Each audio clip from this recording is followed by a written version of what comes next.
What it is, everybody. Happy New Year's Eve. This is the last stream of what it's been an eventful year, 2025. So we're going to try to recap some of it, talk about the latest news, chat with you guys a little bit about what's been going on. I already have dissent in the chat today.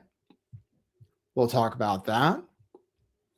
But we have some news to break today about Trump and Epstein that broke in the Wall Street Journal. So I'll show you that. We can cover the Somalis to address the dissent right now. I see in the chat. We can talk about Somalis. There's some updates on that, but we did talk about Somalis yesterday. We dedicated the show to it. Oh, look at this. I just took a vitamin B to be amped up for the show. It looks like I've been eating babies. Forgive me. Waiting for the conspiracy theories to start. At least I haven't made posts about pizza.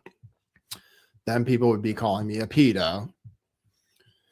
So let's see. We'll go to the chat. Well, anyway, let me tell you what's in the news. We have a really strange tweet from Donald Trump today that has to do with the date 9/11, that has to do with bald eagles, and was posted at an interesting time. So I'll show you that. Going to show you some stupid things said by Trump. Going to talk about how Trump was kind of trafficking women to Epstein, according to the Wall Street Journal story, which is going to be underreported today, particularly in the right-wing media. There is a big update in the Candace Owens story, so I apologize. But let me address this. Let's see. Knuckle dragging content is what it's being called. Because I'm talking about Epstein, I thought that was what people want to hear about. The Epstein files will be a big story in 2026 when they finally release the documents, I believe. And we'll find some of the so-called co-conspirators, I believe. Because if that doesn't happen, Thomas Massie is going to be very upset, and he has threatened to name names. He's already made allegations about specific people who've been accused of having girls trafficked to them. And we know that's in the documents. There are apparently 5.2 million documents. So Mike H says Candace is knuckle dragging. Well, unfortunately for you, sir, she has been the number 1, 2, and 3 trending topics for a number of days. Unfortunately for the whole internet, and maybe unfortunately for the whole world. So forgive me. It's something you ask if I'm farming for clicks. Not really. It just happens actually I'm genuinely interested. So forgive me, but I'm generally interested in it because I've done it in the past.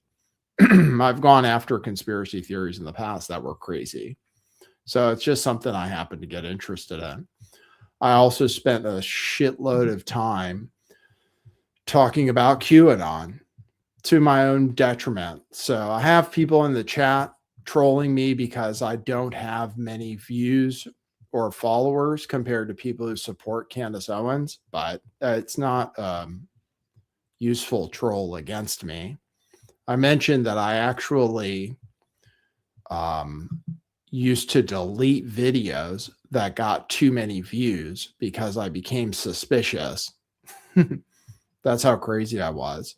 So I'm not doing things for clicks and views, although I do need to get a certain number of people tuned in to make it a dynamic show. So yeah, I try to balance things.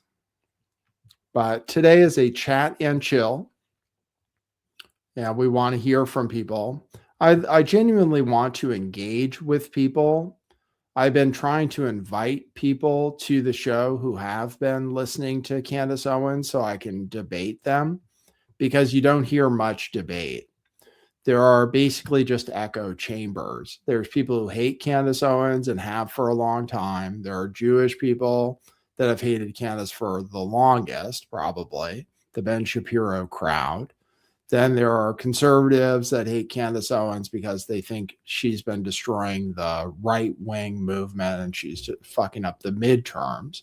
But I am a conspiracy theorist who likes to see conspiracy theories done correctly, and have often gone out of my way and spent many episodes debunking different conspiracy theories, like QAnon, for example, which I spent a lot of time on. These same conspiracy theories, QAnon in particular, and this Charlie Kirk story in particular. The Charlie Kirk story is probably the biggest story of 2025, obviously. It created the #1 podcast, at least for temporarily. I don't think it'll ever get back there again. The Candace Owens podcast in 2025. So that is the biggest story of the year. Like QAnon, it immediately attracted millions of views from TikTok, Instagram, and YouTube for people who questioned the official narrative and put out various different conspiracy theories about it. It has evolved over time. Originally, it was focused on the Jews, but now seems to be focused on TPUSA and Erica Kirk. So that's what has happened to it so far. So we are going to talk about it today. I enjoy engaging with people about it. I enjoy being insulted, actually, about it, because that means people are actually tuning in who have a different point of view to me. I actually try to invite people with different points of views because I try to be persuasive with arguments and logic and facts. That's all. But it's very difficult. It's a very difficult atmosphere out there. I feel like people have fallen into some kind of strange thinking disorder, but it happened with QAnon too. It is like a mind virus. So I try to break. I've always been interested in cults, and it's just there is like a cult mentality going on. The spell is being broken, I think, for a number of Candace's followers right now, but it hasn't been broken to a number of them either. The one person, and I'm personally affected by it, because the one person I talk to in my life is a big Candace Owens fan and follower and is constantly arguing with me about Candace Owens, even though I don't instigate it. I'm constantly getting clips supporting Candace Owens. And so I am personally affected by it, actually. And I don't like to argue about it, to be honest, because it's not that important in the grand scheme of life and so forth. But Lift the Veil says facts and logic. What are you, an anti-Semite? Well, officially, yeah, I have been called that before. So these days, those attacks don't seem to work as much. So that's good. But I did have one of them actively trying to destroy my life and make sure I could never get a job again by calling me an anti-Semite. I made a video. I think it first happened when I made a video about Chabad Lubavitch and called them an end times cult, or a Jewish supremacist end times cult, I believe. That was like part of the New World Order. I think that's what I used as my title. You know, you have to be good with your titles to get people tuned in. But that video got me labeled as an anti-Semite because I talked about the influence of this crazy end times cult, kind of, called Chabad Lubavitch, which has organizations all over the world and is directly affiliated with Donald Trump through Jared Kushner, 666 David Kushner, not David, Jared. So anyway, I made a video about that. That became a problem. And then I made the mistake of making a short video supporting Nick Fuentes back in like 2018 or 19, whatever, right before I interviewed him, supporting his right and everyone's right to question official history and things like numbers, like the number 6 million. I made a video defending saying basically a short video. I was like in a Starbucks drive-thru or something. And I was like, oh, I'll make a short video just saying that just questioning numbers and mathematics is not necessarily antiseptic. And that video was used to call me a Holocaust denier officially for the rest of my life.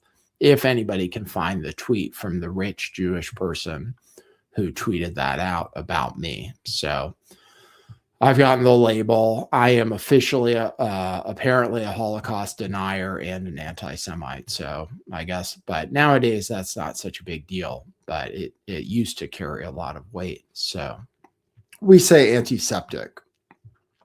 We say antiseptic. It's just a little joke. So we don't have to say anti-Semitic all the time.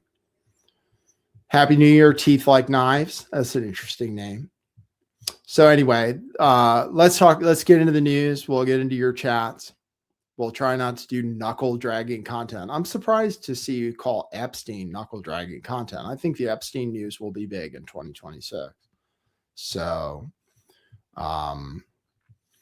anyway, let's get started with the show. Thanks for tuning in. I appreciate you guys. Thanks for your support. I'll continue to thank you guys for tuning into the show.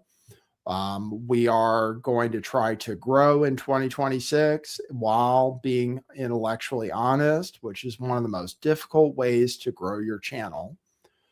But we are getting people tuned in, and we appreciate your support throughout this year. And we hope that we will have a nice, fruitful year in 2026, and that we will that things will be better, because 2025 was a very hard year for me, which some people know about. Very, very, one of the worst years of my life, actually.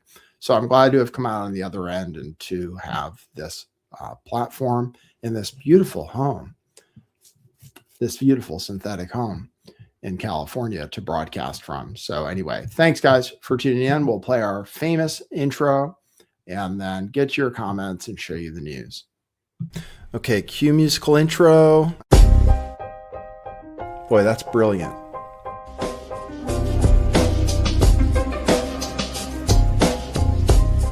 I do think some things in the world are real. Like you guys. You guys are real. Most of you. Most of my listeners, I think, are not just in my head. I think I have the metrics to prove it. You've taken a leap of faith today. What is that sound? And I apologize if you take offense. I'm a little offended myself. Welcome to our show. Welcome to the future. What it is, joining you live from sunny California. It's a beautiful day today. I'm your host, Nathan Stoltman. And I bring you the news, the real news.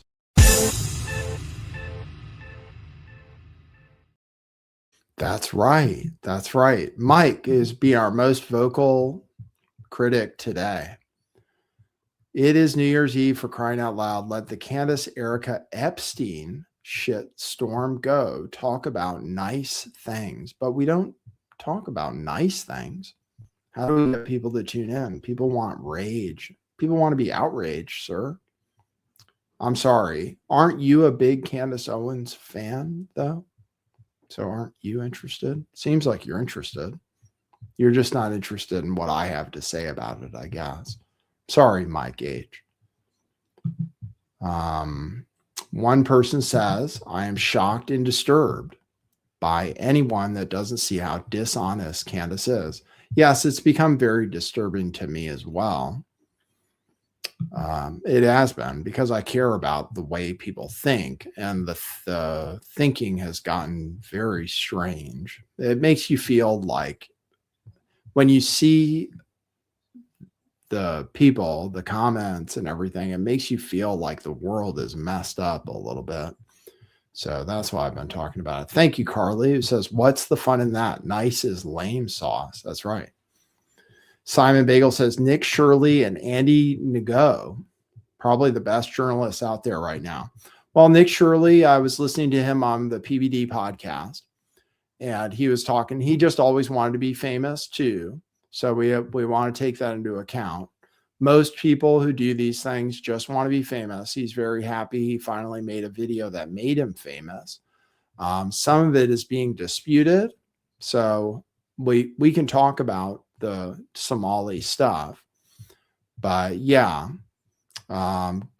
knocking on doors, though, that's reasonable journalism for sure. I mean, it's definitely a lot better than making speculations while sitting in your house and stuff. Most of the time, or having on guests that you don't vet and stuff like that. So pretty good. But things change. People go up, people go down. So let's see what I have in my bookmarks for today's show. Well, I wanted to show you this. This is one of the weirdest posts of all time from Donald Trump. Let me show you this first. I have this lined up. Oops. It's lined up to show you something. Oops. No, that's not right.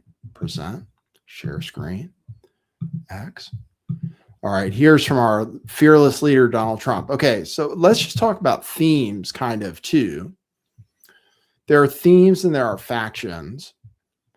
There are themes and factions. This year, it has become popular. I should talk about Nick Fuentes too. 2025 is definitely the year of Nick Fuentes, although he's not the biggest thing in the news now that Candace is, but he was. And he talks about a generational run. Certainly, it was a big year for Nick Fuentes. It was a big year for talking about Jews, a big year for that. Many people became famous for talking about things that people used to get censored for and have been talking about for a long time without any kind of fame or money to go along with it.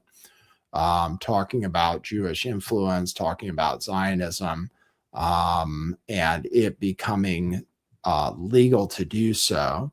It was basically because of Elon Musk taking over Twitter and then other social media platforms having to follow in the direction of free speech. So this was a year that many people had their YouTube channels restored, including this one, because of it all goes back to Elon Musk buying Twitter, basically. For a long time, the narrative amongst truthers and everybody else was that it was only going to get worse forever. So let's just remember that we used to live in an age, and I went through it because I've been doing this for 10 years, that we used to live in an age where censorship kept getting worse and worse every single year. People like me had a short opportunity to get followers, 2015, 2016, and 2017. And then things really got bad, really bad.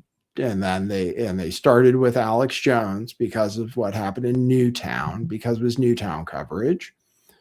And if I was famous, the same thing would have happened to me because I interviewed the most controversial person to talk about Newtown 3 different times, Wolfgang Halbig.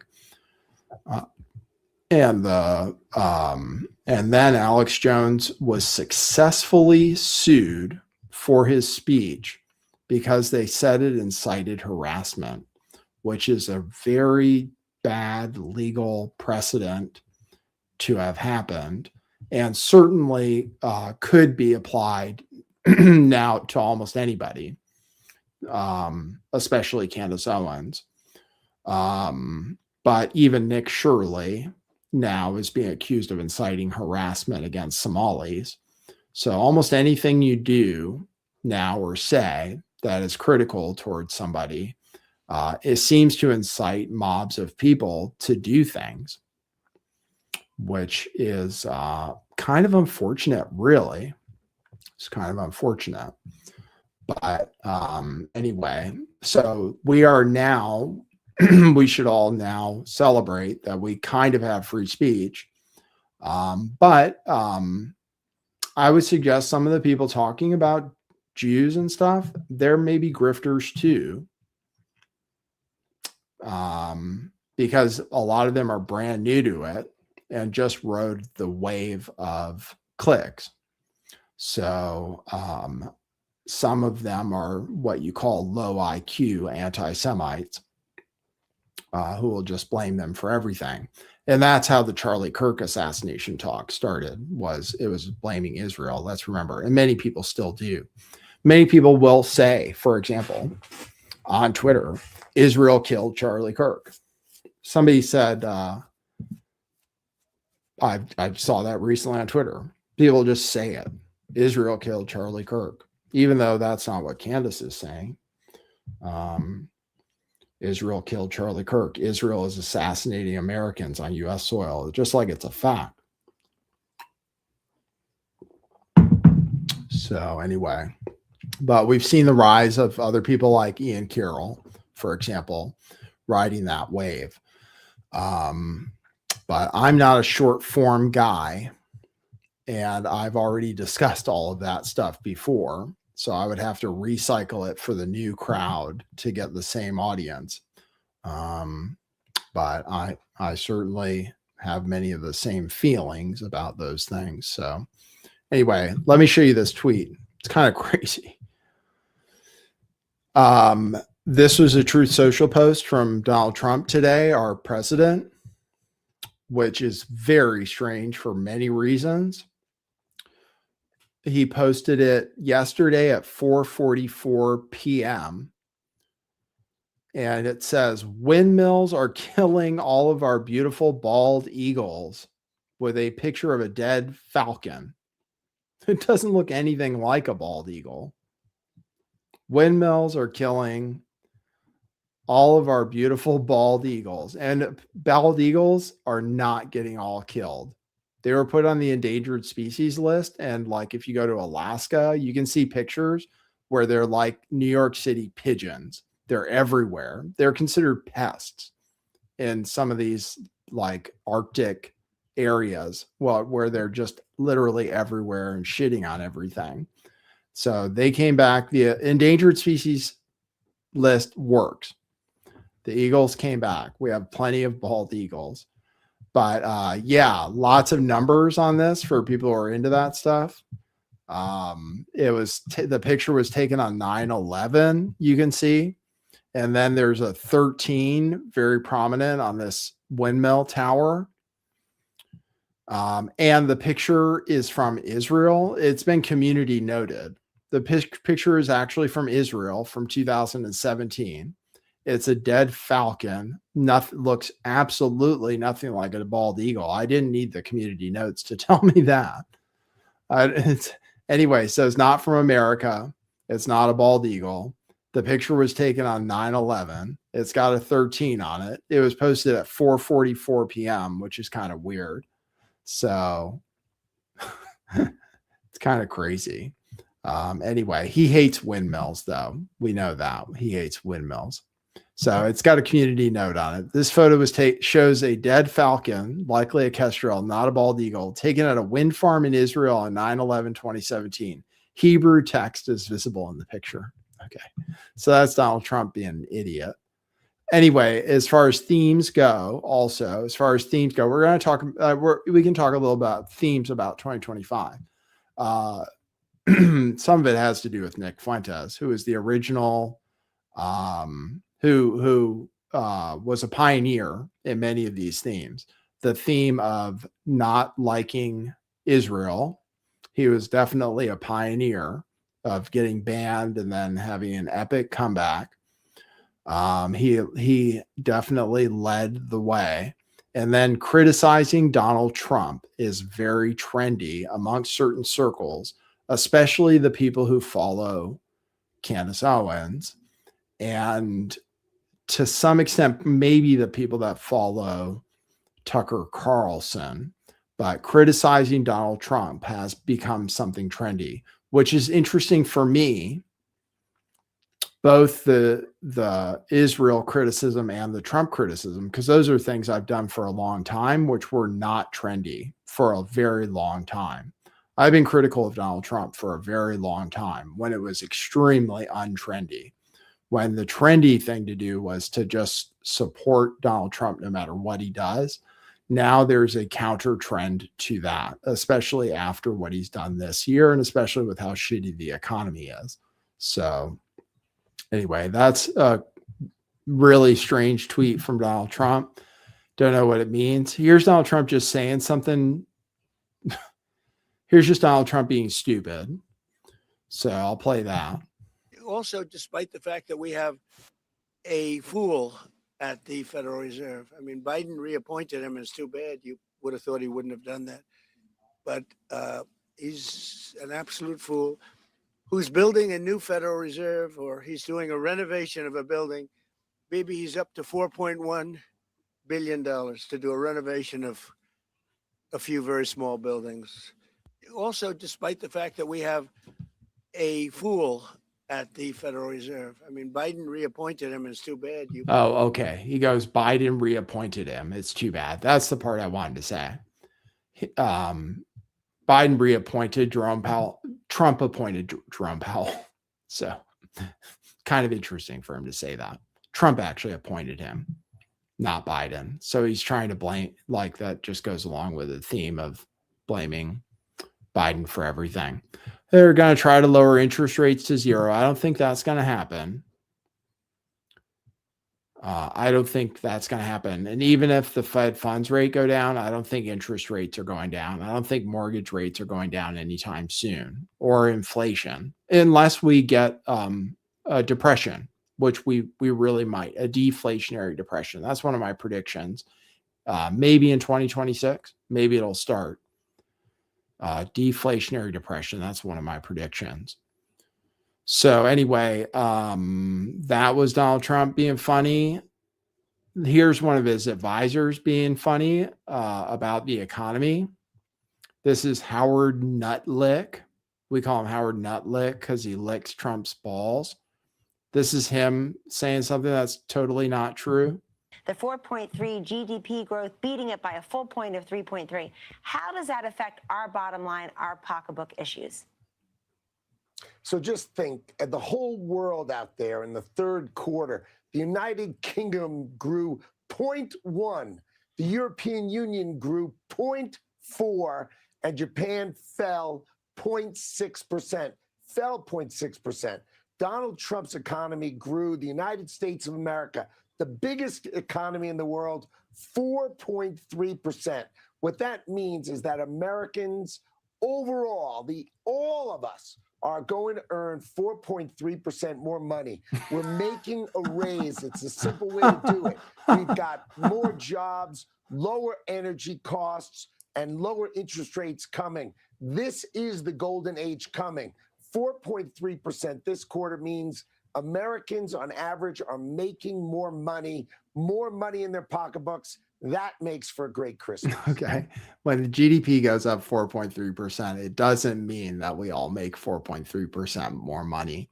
And if you ask people in the K-shaped economy, the people on the bottom part of the K are not going to agree that their lives are getting better. Mostly because their expenses for everything have gone up, particularly healthcare. So anyway, that's Howard Nutlick. That's one of the idiots that Trump has working for him. They all just, I mean, the thing is he just hires people who, he just hires people that will just repeat anything Trump says. David Sachs just constantly is saying things that aren't true. The crypto and AI czar, David Sachs, who's on the All In podcast, just constantly pumping Trump's economy, saying how great it's going to be. So if they say it's going to be great in 2026, I'm going to say the opposite, basically. But I am a doomer. I always have been. Hasn't served me well for a long time. I've always been a doomer. So I always am a bear. I'm always a bear. I always think things are going to crash. So we'll be patient. Eventually, I'll probably be right because eventually those things happen.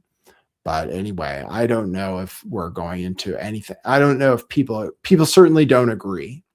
That's all. I'll say that. I'm with the popular opinion on this one. People don't agree that it feels like a golden age. Most of the polls and most of the people don't agree. The only people that feel good right now are the top 10%. And the people who feel great are the top 1% and the tech oligarchs who supported Donald Trump. So gas is down. And then he says energy is down. Gas is down, but that might be a sign that we're having a recession.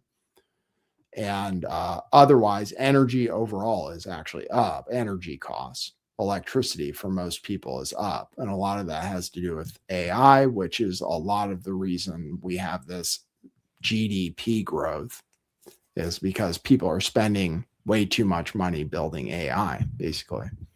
Maybe will cause a crash. So fake catcher content said gas is still high as F. Well, no, gas is definitely down. In California, when I fill up now, it's $3.69 or $3.79 if I pay with a credit card. It was $4.50 for a long time. And it went down really fast near the very end of the year. So I'm going to agree that gas is down, but I'm also going to say that it has nothing to do with Donald Trump. The presidents don't control gas prices. They always want to say they can, but they actually don't. Supply and demand, that's all. And if the price is down, it might mean demand is down, which might mean that the economy is slowing down. So it's not necessarily a good sign for the economy. It might mean the economy is actually slowing down really fast. So anyway, that's one of his advisors being an idiot. Here he is saying something about AI that's kind of retarded. So I'll play that. You could have robots, but you're going to have to get somebody to start those robots, and you're going to have to improve the robots. But we're going to have robotic factories plus manpower. So we're going to have enough. We're going to need the help of robots and other forms of, I guess you could say, employment. We're going to be employing a lot of artificial things, but the beauty is we're going to have more jobs than we've ever had. Just so you can have robots, but you're going to have to. That's a funny thing to say. Oh yeah, we're gonna. I guess you could call it employment. That will have robots doing jobs humans would do. Nope, that's not employment. That's actually the opposite of employment. Somebody's gonna have to fix the robots. Well, probably the robots are gonna fix themselves. Actually, in the end, it's probably just gonna be robots fixing other robots. So it's cool though. I know that's the narrative. That's what David Sachs says, is we're going to have more employment because of AI. But I think objectively, if you look at it, I don't think that's the way, that's not the way things are going. And that's not what the people building the AI think either. The people building the AI are building it to take our jobs. That's why they're building it, to save money, because humans need lots of things. So anyway, that's Donald Trump again being stupid. So I just wanted to play some clips of Donald Trump being stupid.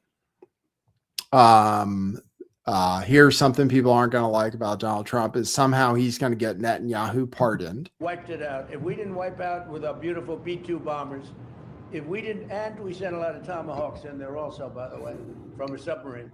And what about the pardon that the president of Israel needs to give the prime minister? A pardon? I think he will. How do you not? He's a wartime prime minister who's a hero. How do you not give a pardon? You know, I think it's a very hard thing not to do it. I spoke to the president, and it's on. I mean, he tells me it's on its way. There you go. So we're going to pardon the war criminal, Bibi Netanyahu, who has visited the White House more than anybody this year. So that's Donald Trump doing something that I'm sure everybody voted for.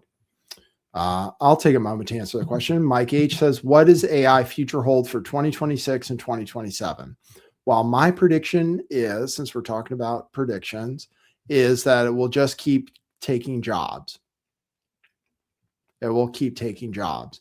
And I think actually, though, even though it will be successful in doing what it's designed to do, which is different than some people are saying, is it will be successful in doing things that some people say it can't do, like doing people's jobs. There will still be a crash related to AI because certain big AI companies like OpenAI don't have good business models and are spending too much money. So I think actually OpenAI will be one of the first dominoes to fall, which could create real problems. And they will ask for a bailout from our government. And then NVIDIA, I think also is a very risky thing. NVIDIA, I don't think their monopoly is going to continue to hold in 2026 and 2027 because they're going to have actual competition and actually maybe decreased demand. So those are my predictions for AI. I saw the question, is silver going up because of AI and solar? Yes. Silver, although it crashed again today, and I didn't buy any today. It went down a lot today, along with palladium and platinum. A lot. Gold went down a little, but silver is going up because of industrial demand, which is because it's needed for technology that we're doing, mostly solar panels, but also some of it has to do with AI because it's a very excellent conductor. Most of the demand for silver is not from people buying silver coins, but it's from industry. And it does have to do with solar. They use some kind of paste and then they can't recycle it, apparently. Gold is very unique because whenever gold is used in something, it's almost always extracted again because of how valuable it is. Almost all the gold in the world has been here forever and will continue to remain forever. But silver, from what I understand, it's very difficult to recycle. So it actually gets used and thrown away, which is really has created a lot of this shoot up in the price of silver, which is that there's more demand constantly for the last 5 years. There's been more use of silver than there has been silver dug out of the ground. And so what has happened this year is a very fast catch up between the supply and demand sides. Is finally people realize, oh, wow, we're really going to need more silver. And there's not that much silver coming up out of the ground. So the silver, the actual silver that's above ground is being depleted for industrial uses. So, that's a little bit about silver. Will it go up more next year? Maybe. It kind of depends, though. If we have a big global recession, depression, then the industrial demand will go down. So then the price might go down again. Might happen for gold too, even though I have gold. But everything could go down next year. Everything can go down if there's a crisis, which there could be at any time. So anyway, that's Trump and BB.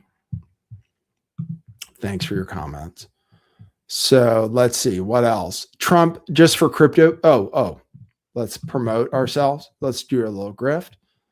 If you want to support the show, Google is late on their review of my channel because I have applied to be remonetized because currently this is a dangerous channel which can't get super chats, which we know are more fun to do than coffees for most people.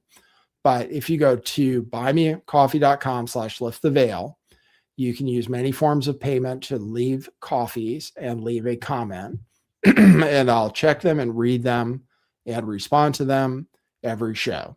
Even if you do them after the show's over, before the show starts, whatever it might be, you can do them anytime. Buymeacoffee.com/lifttheveil. It's a great platform. You can leave comments there and you can leave tips. And actually, there's no tax on tips. I believe they're all considered tips. I'll have to ask the AI when I do my taxes. But one thing that's kind of cool about what Trump did, and I'm going to show you something else that's kind of cool, is that there is no tax on tips. And pretty much all of my income from streaming is, I believe, considered tips. It should be. So anyway, buymeacoffee.com/lifttheveil. The other thing you can do is buy t-shirts, which this sale will be going on for a while because we have inventory and it's not selling out. Well, some of it is sold out and some designs are getting sold out, but we will have cryptocurrency shirts for a while based on how many we still have left. But buy these shirts on closeout sale, $10 and $5 t-shirts and long sleeve shirts at truthclothing.io. That's our shop. We have these propaganda shirts still left. Those will sell out. Truth Matters, we have a few of those left. Doshi, we have just a very few left. Question Everything shirts, one of our most popular designs. And Team Up with the Last American Vagabond. Those we still have some. We also have these crypto shirts. Crypto Future is a cool shirt. The Bitcoin Saves shirts are cool. We have these Truth Revolution logo tees. They're just super high quality t-shirts. Everybody says so. And they last a long time. They're screen printed and you can buy them right now on our website. We also have these Last American Vagabond tees. He doesn't seem to promote them, so we're promoting them for him. $10 each.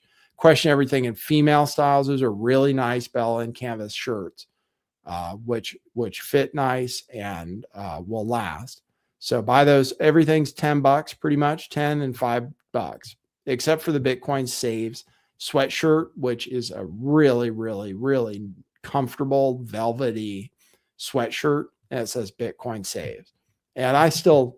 Long term, I think I still like Bitcoin long term. So I'm still a promoter of that stuff. So anyway, and I have Bitcoin news right now. Trump declares 0% capital gains tax on crypto this year, which is actually, he can't do that. And it might be challenged in court because actually Congress has to change tax law. And actually California probably won't go along with it. So they'll still tax me. But this is very beneficial for me because I sold crypto this year and I'd held it for a long time. So I have long-term capital gains.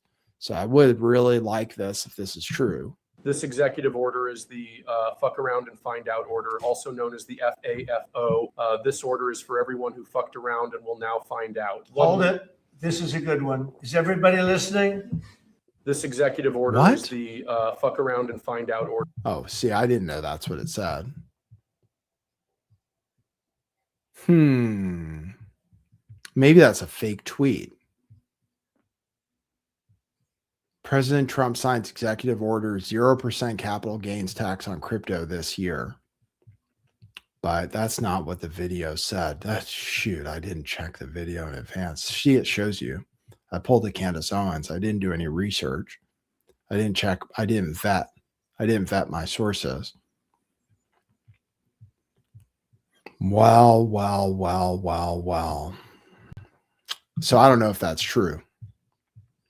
He also says he thinks we'll pay off our debt with a little bit of Bitcoin. But the thing is, Bitcoin goes up because we go in debt. That's what's really funny about us buying Bitcoin. Is the nature of Bitcoin is it's because we spend too much money and go into debt. That's why Bitcoin goes up. So it's kind of a funny thing to do. Be like, well, we'll just own the Bitcoin. Then we'll keep going into debt. That'll make Bitcoin go up more because that's what Bitcoin's for. And then we'll pay off the debt that pumped the Bitcoin with the Bitcoin that pumped because of the debt. So anyway, that's what he says. He says we're going to pay it off. Good. Who knows? Maybe we'll pay off our $35 trillion, hand him a little crypto check, right? We'll hand him a little Bitcoin and wipe out our $35 trillion. But how do you want it to be more prominent in America? How will that work? Oh, it's going to work easily. It's already prominent. It's moving along. It's very loosely regulated. That's one of the reasons it's moving along. But it is a different form of a currency, and it's going to end up benefiting the country. But if we shut it down, like, you know, Biden's trying to shut it down, Biden doesn't have the intellect. Anyway, it's just old, but anyway, so that's the whole thing. Okay, I played a bunch of stuff about Trump. I see a comment from fake catcher content. Man, I fell down the Candace hole and I can't get out. That's how I described it today. Somebody was talking about what was in their Twitter feed, and And I was like, my Twitter feed is nothing but Candace Owens, and it's my own fault. I fell into I described it as a black hole.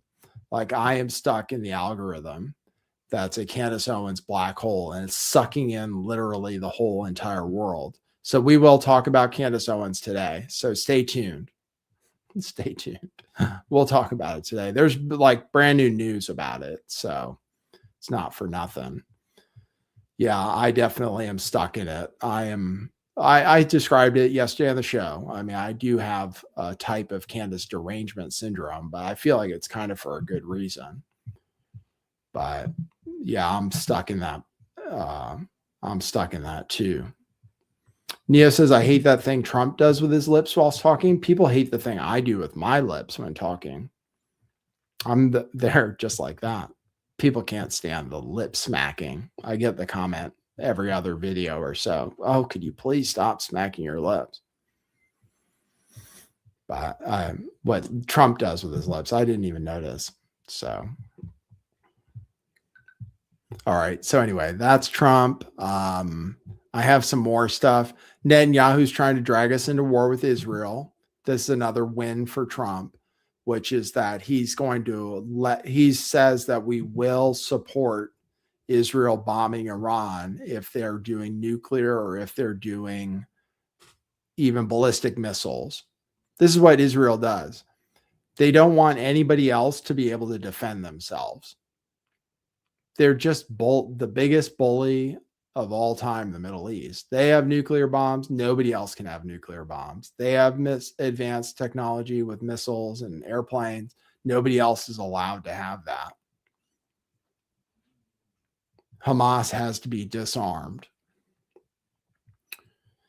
So, like, the Palestinians aren't allowed to defend themselves. And that's the important thing. So here's what BB is saying about us. I'll play this. Iran is developing now ballistic missiles that are intercontinental ballistic missiles for 8,000 kilometer range. What does that mean? They add another 3,000 kilometers, and they've got under their atomic guns, the New York City in target, Washington, Boston, Miami, Mar-a-Lago. Okay? So that is a very great danger. You don't want to be under the nuclear gun of these people who are not necessarily rational and who chant death to America. Iran is developing now. There you go. All right. So yes, Brother Zygo says, I've seen another YouTube conspiracy channel even more deranged than me. Sorry to say, but I think there's a bit of jealousy involved. Certainly people become jealous. Yes, certainly people want to have the same influence as Candace Owens. They don't know why they're not getting the influence.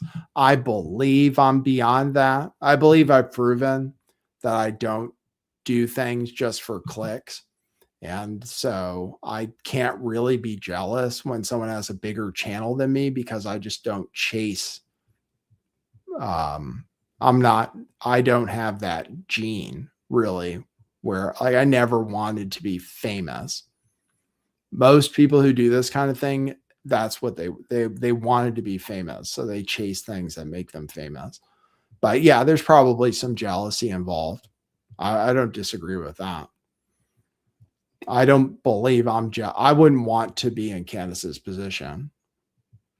I'm happy in a lot of ways that I'm not more famous, because if I were, then I would be dealing with a bunch of headaches, because when I was more popular, I was one of the bigger channels in the conspiracy space and just had to deal with hate all the time from people who were jealous of me.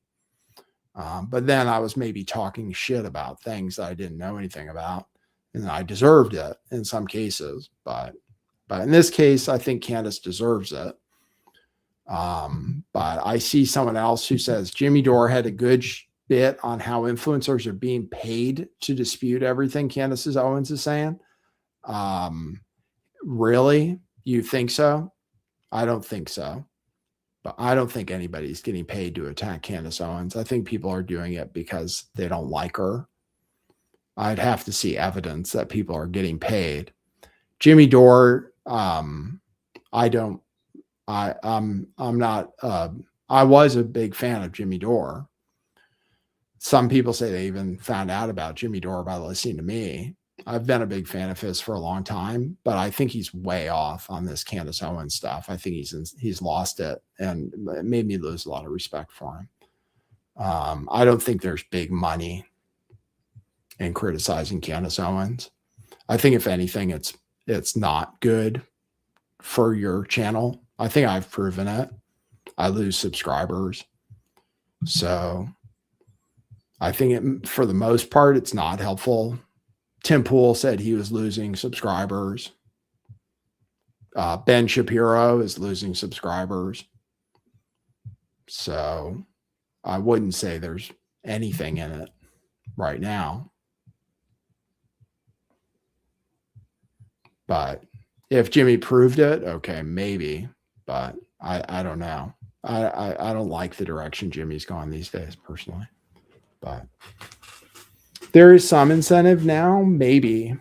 Some people pointed out, some people are getting views. Like, I'm not trying to be in that category. That's the person that's just attacking Candace Owens and like doing full live streams about it, because it becomes an echo chamber in and of itself. So I tuned into a live stream of somebody reviewing her Twitter Spaces and just making fun of it the whole time. And everybody in his chat agreed with him. And I was like, well, okay, but that's not winning over any Candace Owens fans. My objective is to try to like talk sense to people who might be following Candace Owens and just make them realize that there's something wrong. That's my point, basically. So I try to attract Candace Owens people who then insult me and stuff and say, oh, I'm a loser and all that. But Neo says it seems like a perpetual distraction.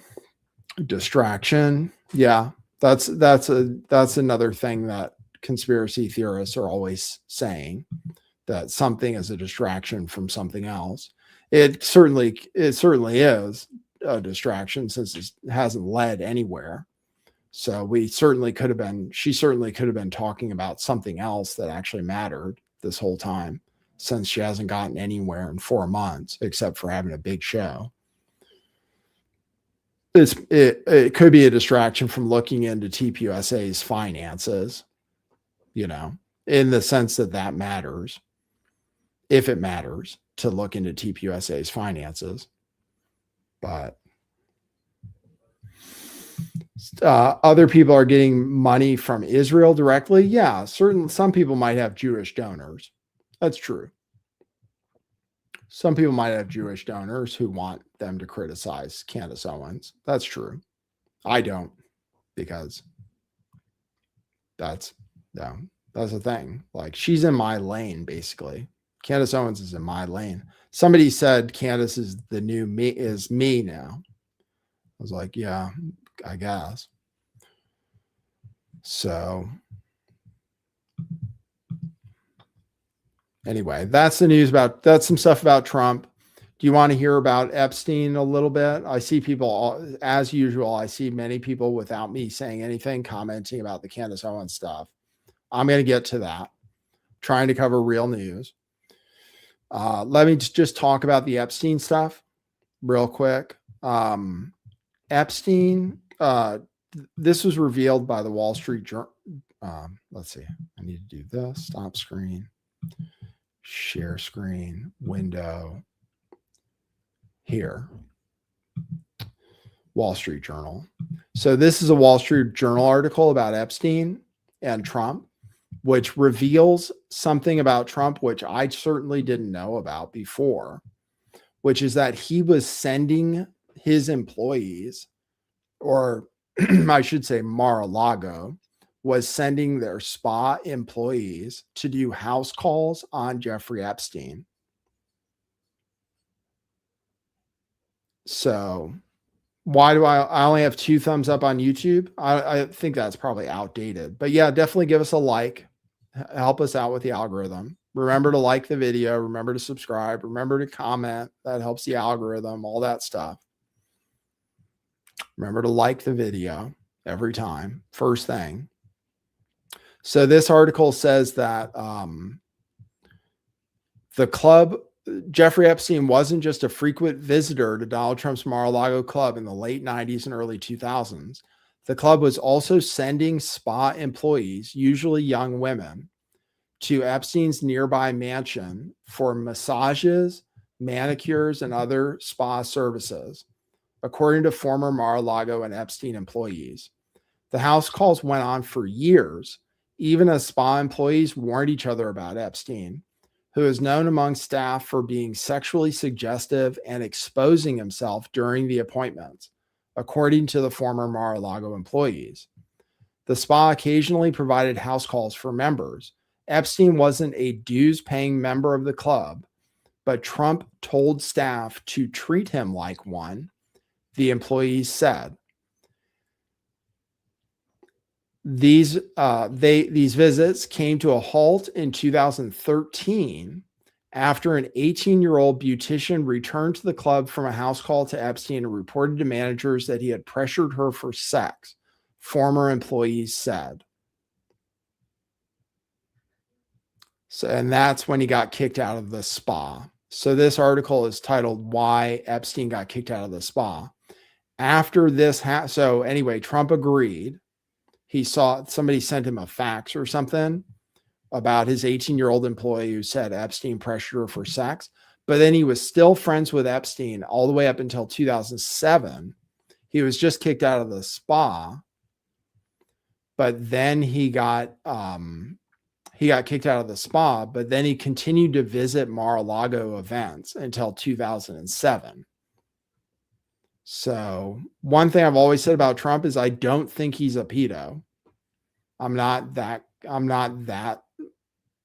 Democrat or Democratic adjacent person who thinks Trump is a pedo, but he liked young women and he knew what Epstein was up to, it seemed like, and still was friends with him for a long time.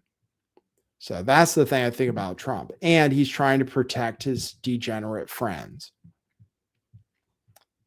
You know, I really believe that he's trying to protect his friends who did participate, probably, or at least are implicated in the files, which is why he fought so hard to not have the files come out.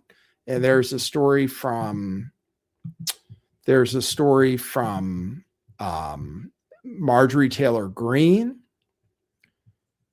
in the news, and I generally kind of like Marjorie Taylor Greene.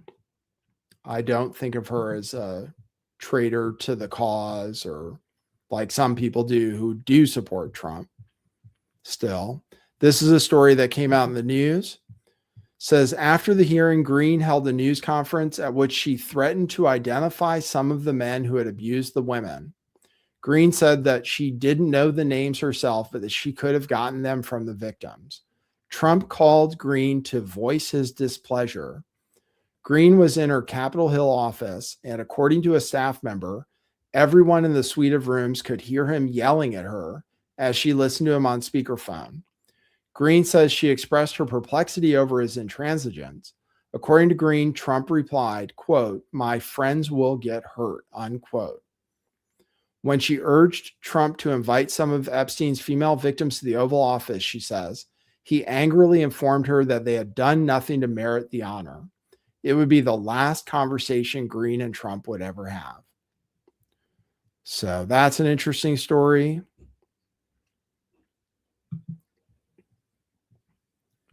Which I believe. Lauren Boebert also Trump was really mad at. Trump was really mad and vindictive towards the Republicans and especially the women Republicans, but also Massey, the Republicans who signed on to get the Epstein files released. He's trying to pretend now that they're the most transparent administration ever, but he fought as hard as he possibly could and threatened people as much as he could to try to not get these Epstein files released. And it's probably because he has friends who are implicated in the Epstein files, not because of him necessarily, although his name is in there too with some false claims. But Lauren Boebert just vetoed one of her bills for a water project which seems like it was probably done because he was being vindictive to Lauren Boebert, who also supported having the Epstein files come out. So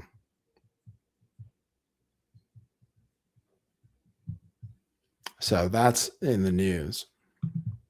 And then also in the news is they just released that there are over 5 million pages of Epstein files.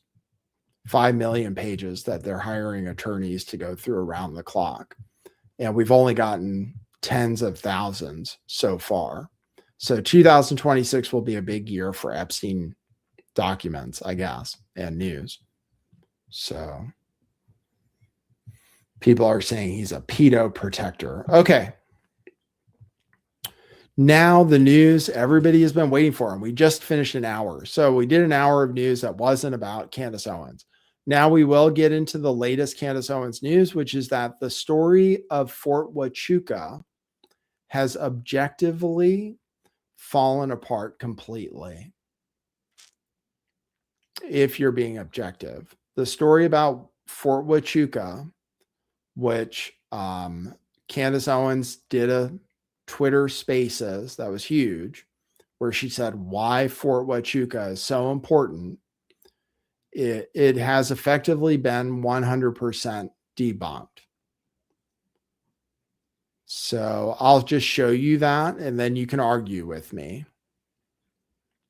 But the argument I'm going to make is, first of all, her guest has been discredited in many, many ways. There's video, if you want to see it, of him having an argument with his wife with a hammer, where he takes a hammer to her car, and she shows that he did hammer the door down, and later lied about that incident and claimed that he had been attacked with a hammer. Morari says, I am pushing my interpretation as fact. Okay. All right. Let me try to stick with the facts. Okay. Why do I say it's been debunked? Well, we had no reason in the first place to believe what he said. We had no reason in the first place to believe what he said, if anything, except that he was at the base, which I never, ever, ever myself questioned that he was at the base. Yes, he was at the base. It's not proven that he was at the base at 7:30 a.m. though. It's not proven that he was there when he said he was there, but yes, he was at the base. It has been revealed that courts have determined and police have determined that he is a wife beater and a liar. So that has been revealed. If you believe what many people say about him, he's a manipulative, compulsive liar, and that he lied to Candace Owens on her own show about at least part of the story, which is that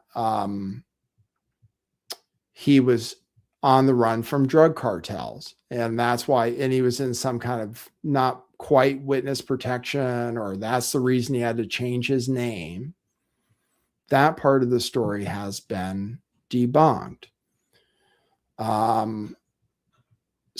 And so he made claims, which the part about him being on the base was not important for his claims, but it's been accepted. It's accepted that he was on the base. But the rest of his story is the only part that matters, which is that he was on the base and he witnessed a high-level military meeting involving Brian Harpole and Congressman Amodi. Okay. And Morari says, waiting for Brian's alibi. Well, he has provided an alibi, and he has claimed that he wasn't there.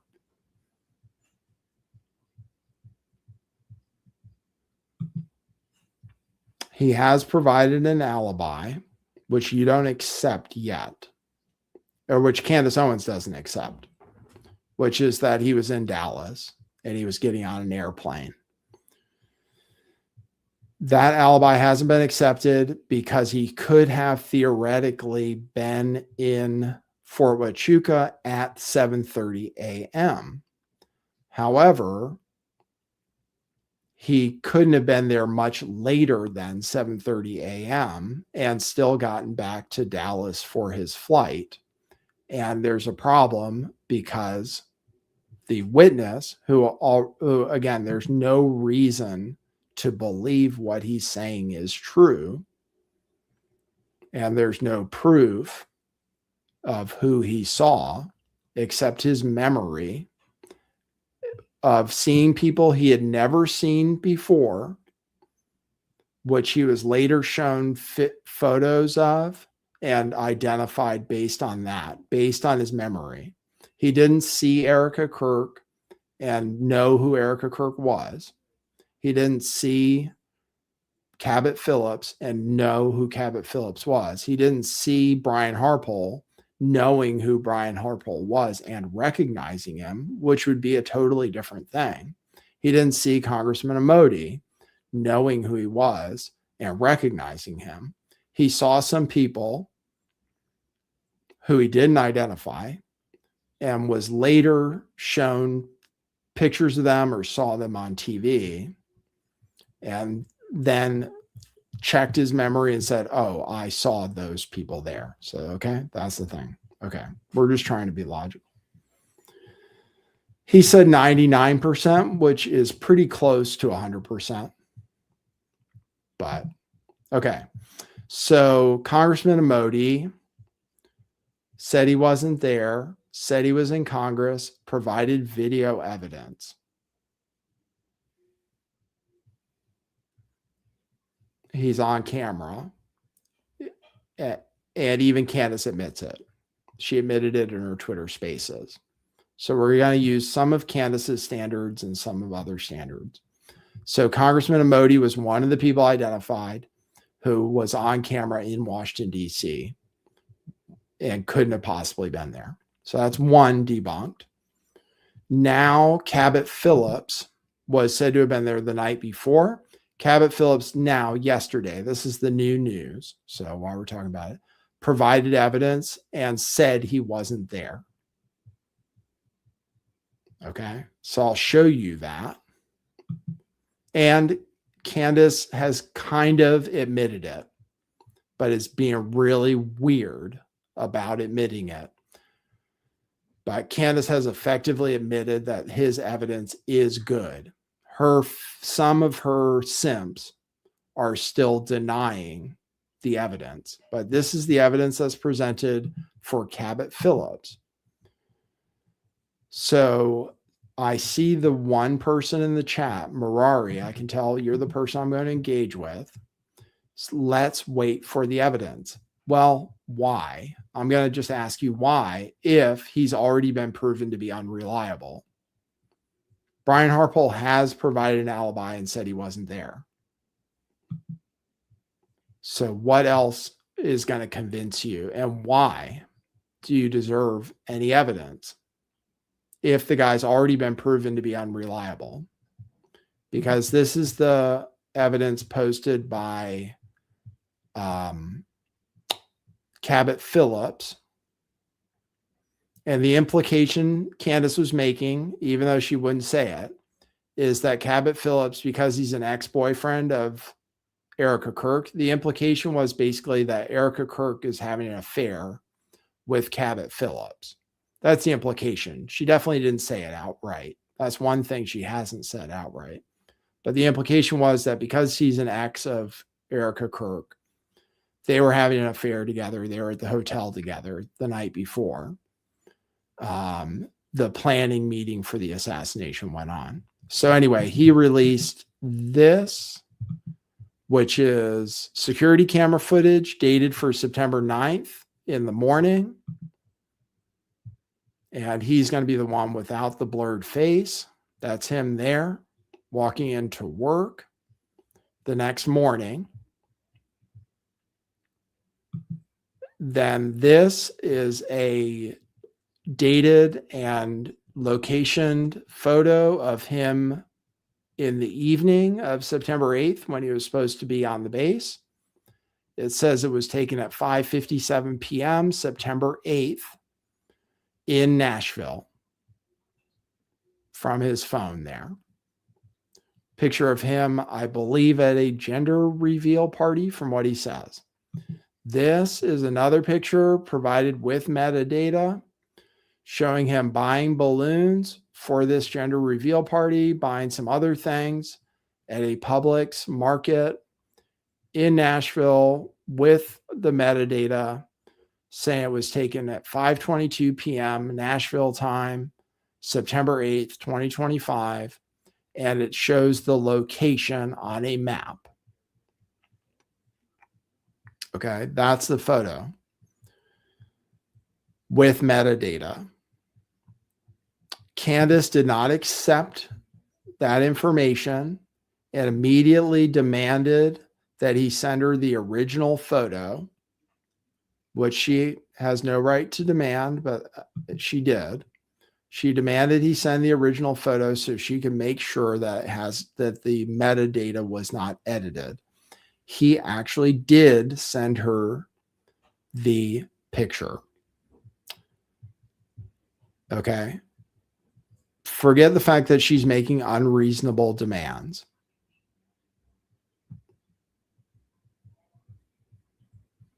Merari says, of course, we have the right to demand real data. Okay. I would just want to be gentle here. Why do you deserve that?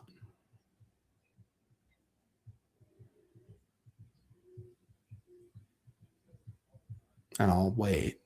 Why do you deserve that? Why? Based on what?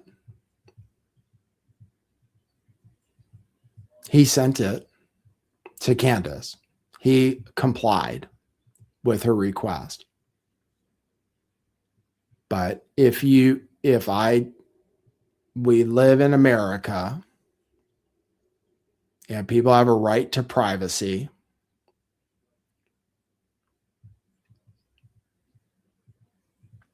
Why is it a reasonable demand when the only reason he's providing it is some crazy person, documented crazy person, made a claim and raised $150,000? Okay, he did provide it, though. So he did provide it. He jumped through all of Candace's hoops, which he didn't have to do, and some people think just feeds her ego. But he did provide it. Candace Owens seems to have accepted it. But one thing I want to say is, like, people who have integrity admit when they're wrong.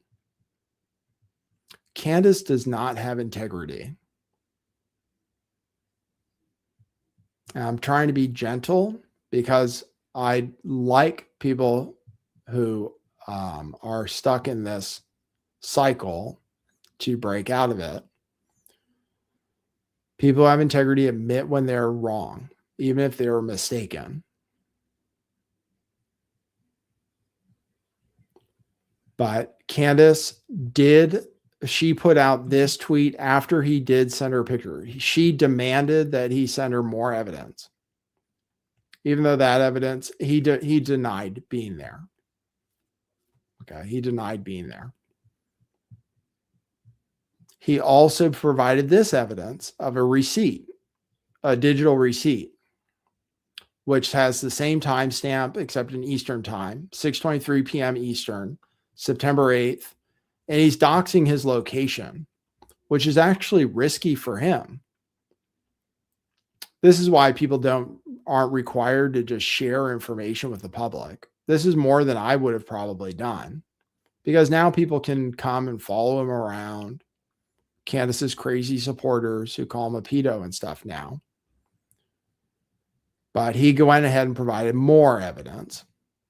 And then Candace is blaming him still. So here's what she said about it after receiving the picture with the metadata and everything else. Update. Cabot Phillips has responded to my text to clarify matters. 1, we weren't imagining things. His beard didn't magically grow overnight, as some suggested, which He pre-recorded the segment a few days earlier, and then it was later released on the 8th. Not atypical if someone goes on vacation.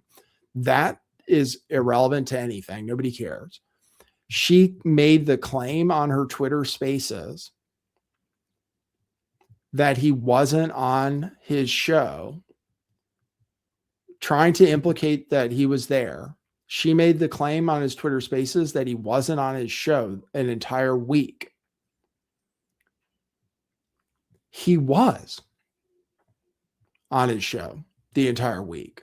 So she said something which could be easily debunked, which she says all the time, and then turns it around.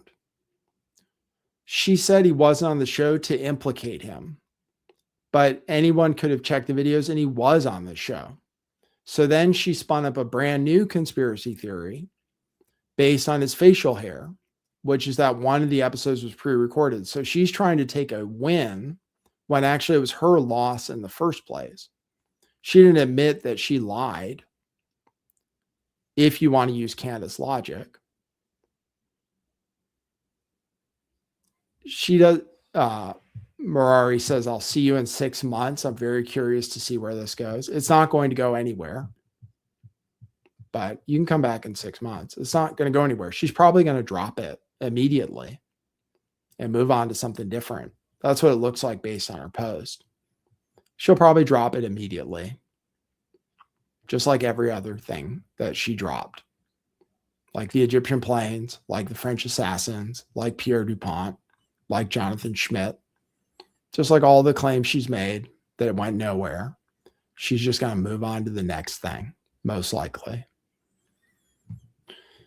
2, he did coincidentally go away over an extended weekend, not to Arizona, but to New York City with his brothers from Friday through to early Monday. 3, entirely unclear why he couldn't just respond to my text, since I messaged him in earnest before we published any claims at all. So once again, victim blaming.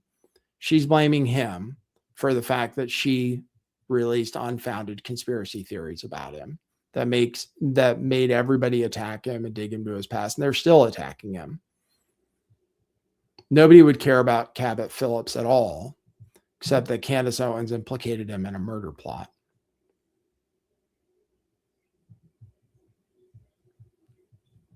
So anyway, that's it. And that's all she did. She didn't say I was wrong. She didn't say Mitch was wrong.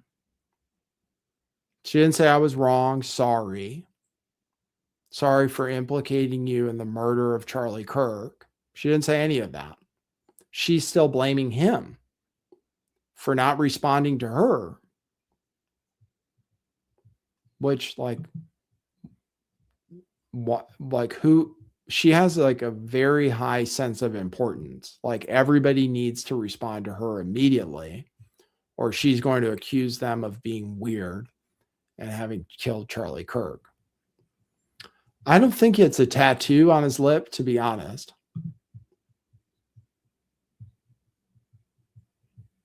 But you only dislike Cabot Phillips because he got roped into a murder plot. Otherwise, you wouldn't be thinking about Cabot Phillips, right? Like nobody knows who he is.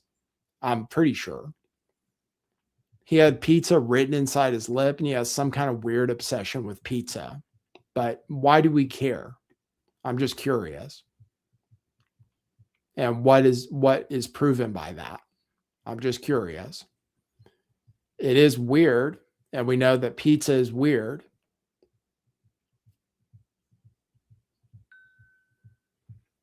But you did dislike him for real? Okay.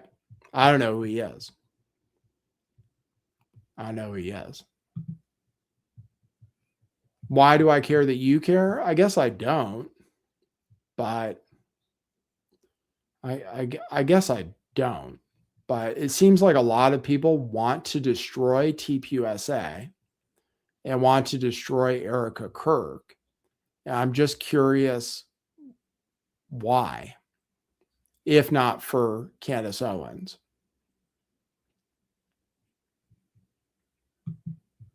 She is, I admit Erica Kirk is not a likable person, but I'm just curious.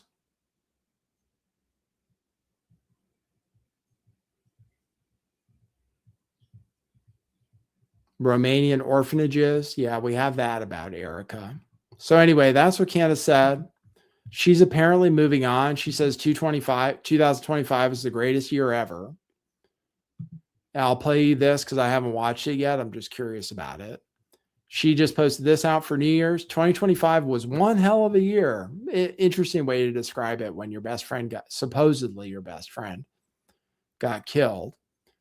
2025 was one hell of a year. Beyond grateful to all of you who turned the podcast and took us to #1 globally. Can't wait to get back on the air in 2026 as I plan to break another explosive story. Because I'm always one step ahead of my haters, who I am grateful to as well. So let's see the preview for her show.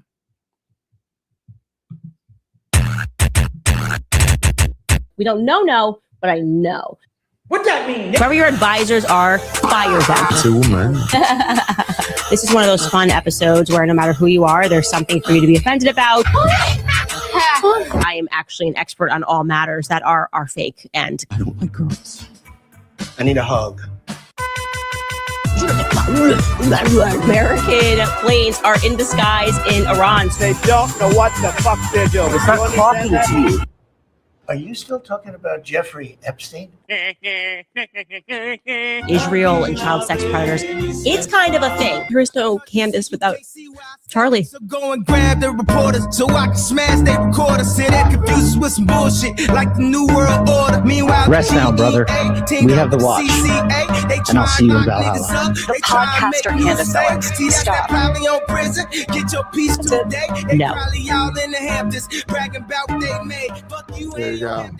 So that's she included the part where Erica told her to stop, where she said if Erica told her to stop, she would stop, and then she didn't do it. But I see it. I'm one of those people. People don't like to have people call them names for the most part. So many people have been afraid to criticize Candace Owens for that reason, because her fans are so numerous and so vocal in supporting her. It says, I love insulting Candace Owens. I guess a little bit. It's extremely offensive to me. Yeah. No, I'm sorry, but it is kind of offensive to me what's been going on there. This is the kind of mind rot it creates, though. Like Stu Peters.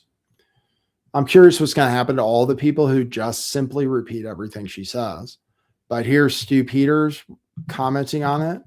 He goes, so many lies have been told that I'm starting to presume all these people are guilty until they are proven innocent. That's the problem. That's the mind virus that's been created, which is that where she has designed it so that everybody is guilty unless they do everything Candace Owens wants them to do. Like they must respond to Candace Owens. They must provide everything that Candace Owens asked for. And then even if they do, that makes them more guilty. But Dan Whiffen says, do I hate her because she's black or a woman? Nope. I never hated her. I gave her the benefit of the doubt for a long time. But no, I like black people. I like women. I don't like liars or scammers. I don't like people who are just deceive people or make people think things that are insane. But yeah, well, here I am. Well, I give you my thoughts. I don't get paid for it. So she did get this. This is the one thing she did, which is definitely helpful. The one thing she did in the entire Charlie Kirk investigation, which was of value, was to show that Charlie Kirk was changing his mind a little bit about Jews in Israel. That was the one thing she did, which was productive out of the entire 4-month investigation. So I thought that was valuable. Yeah. I thought that was valuable, but otherwise,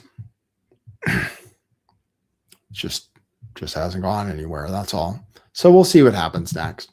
So anyway, that's all the news on it. I don't need to show you the video of Mitch Snow. Just show you that. Basically, it's been debunked. My prediction for next year is the viewership will drop off until she comes up with a new conspiracy theory. She's on because of the Mitch Snow debacle. I'm sure a lot of her female fans are offended and aren't saying things online, but I'm sure a lot of her female fans are going to be offended by Mitch Snow's history and the fact that Candace Owens said she literally doesn't care. I'm sure that's going to be a problem for a lot of her female fans. Not all of them, for sure, because a lot of people are surprising me with their attitudes. It's very weird. A lot of women are surprising me quite a bit to say that they don't care if a guy is a woman abuser. I would think they would, or a child, or in some cases, almost a child abuser. I would think they would, but apparently they don't. But I'm sure a lot of people do. So I think it's going to be difficult for her going forward, but we'll see. We'll still follow it. But it's just my prediction. I'm sure it does. Like you said, Cambodia, humanity hangs on my predictions. Oh, it's my show. So I just think it's going to be difficult going forward because the whole conspiracy has been this Mitch Snow thing became a problem, which I just predicted it would from the day it happened. So everything I said was going to happen happened after she had him on her show. I said the day of, everything that happened was about to happen, and it did. So that's where we're at. So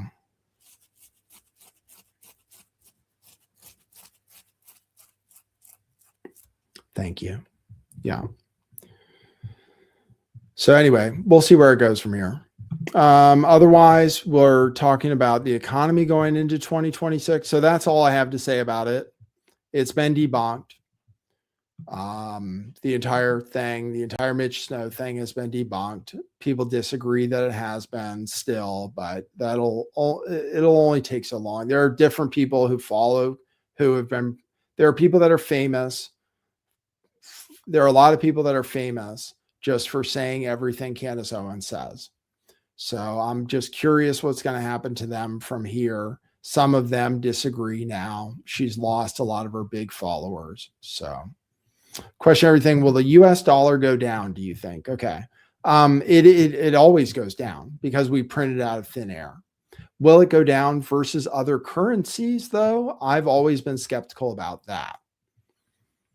The dollar, I think, still could be the world reserve currency for a long time against other currencies because of the crypto, because people use it in cryptocurrency, for one thing.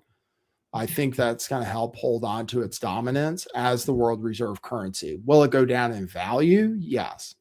However, if we have deflation, then actually it will go up in value. So a lot of people, including me, are predicting that we may have deflation. So actually it'll go up in value. And as far as like what I have in, like I used to have all my money that I have on the side in Bitcoin and cryptocurrency. Now, actually, most of it is actually US dollar cash or US dollar crypto, basically, because I think things are going to go down, actually. Bitcoin in particular, if bad things continue to happen, and even silver and gold probably, although those are going to do better, and stocks and stuff. So, but against other currencies, I don't know. It seems to still have a pretty dominant status. Every other country prints money too. That's all. Everybody else prints money just like we do, or worse.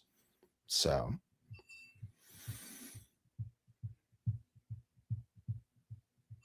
Will windmills keep going up? I don't know. Windmills don't seem particularly good for energy, but maybe we need energy. Solar farms are better. So, but I don't know. But if we have a crisis, then we could have deflation, and then the dollar will actually go up in value because it'll buy you more. Housing prices are going down. So that's one thing I'll predict going into next year. I'll show you some evidence of that. Wanted to just show you some economic news. Car prices are super high, but apparently this is just talking about the credit problem that we'll run into, is that we had more cars repossessed this year than during the great financial crisis. And car payments average $750 a month. And there's a story here about a 100-month car loan. My part of my thesis has to do with credit, is that we have more credit extended than ever in history. And when credit bubbles pop, then really bad things happen. Right now, credit is easy, but I've seen it when credit gets tight because people start getting things repossessed, housing crisis, mortgage crisis. Then credit gets tight, then people can't spend. People are spending money on credit. People are spending money with buy now, pay later loans. All the money people spent on Black Friday was on credit. Eventually, that comes home to roost. Eventually, based on the laws based on physical laws.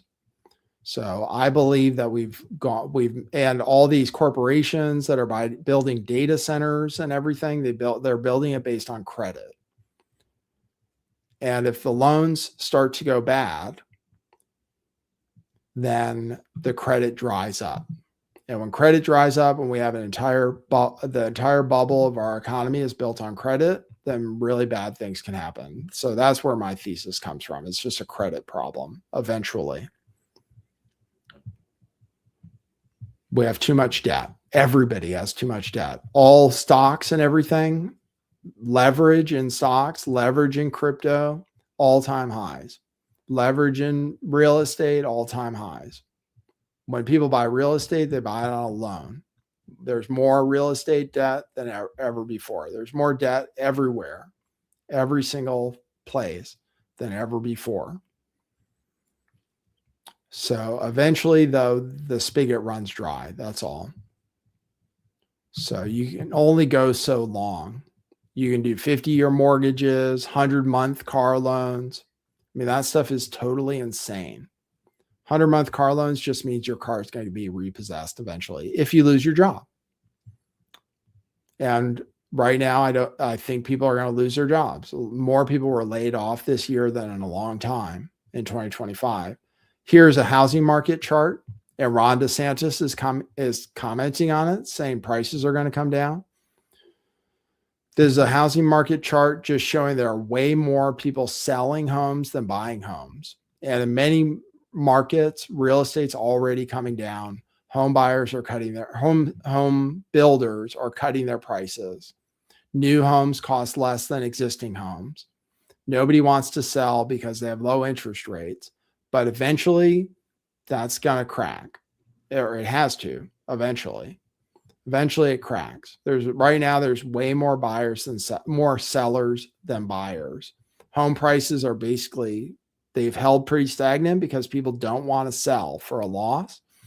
But eventually the pressure is going to come onto them. Maybe they lose their job or what have you, and people will be forced to sell, and then prices on houses are going to come down. If I do want to make a prediction I'm relatively certain of, housing prices are going to come down next year based on things like this. It's just, and rent has already been coming down. And in many markets, houses are coming down just based on the statistics. So that's a prediction I'll make for next year. And that can create a crisis on its own, just like 2008. People will start walking away from their homes, and there'll be another foreclosure crisis.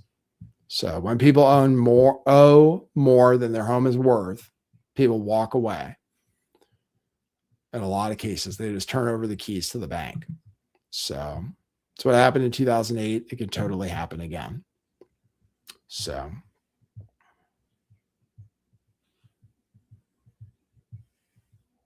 All right. So that's news for next year. Do you want to talk about Somali stuff? Yeah, we can cover Somali stuff. They're debunking Nick Shirley. Brian Krasenstein is on a crusade against Nick Shirley. And many places are probably going to be harassed now. Probably genuine harassment will take place.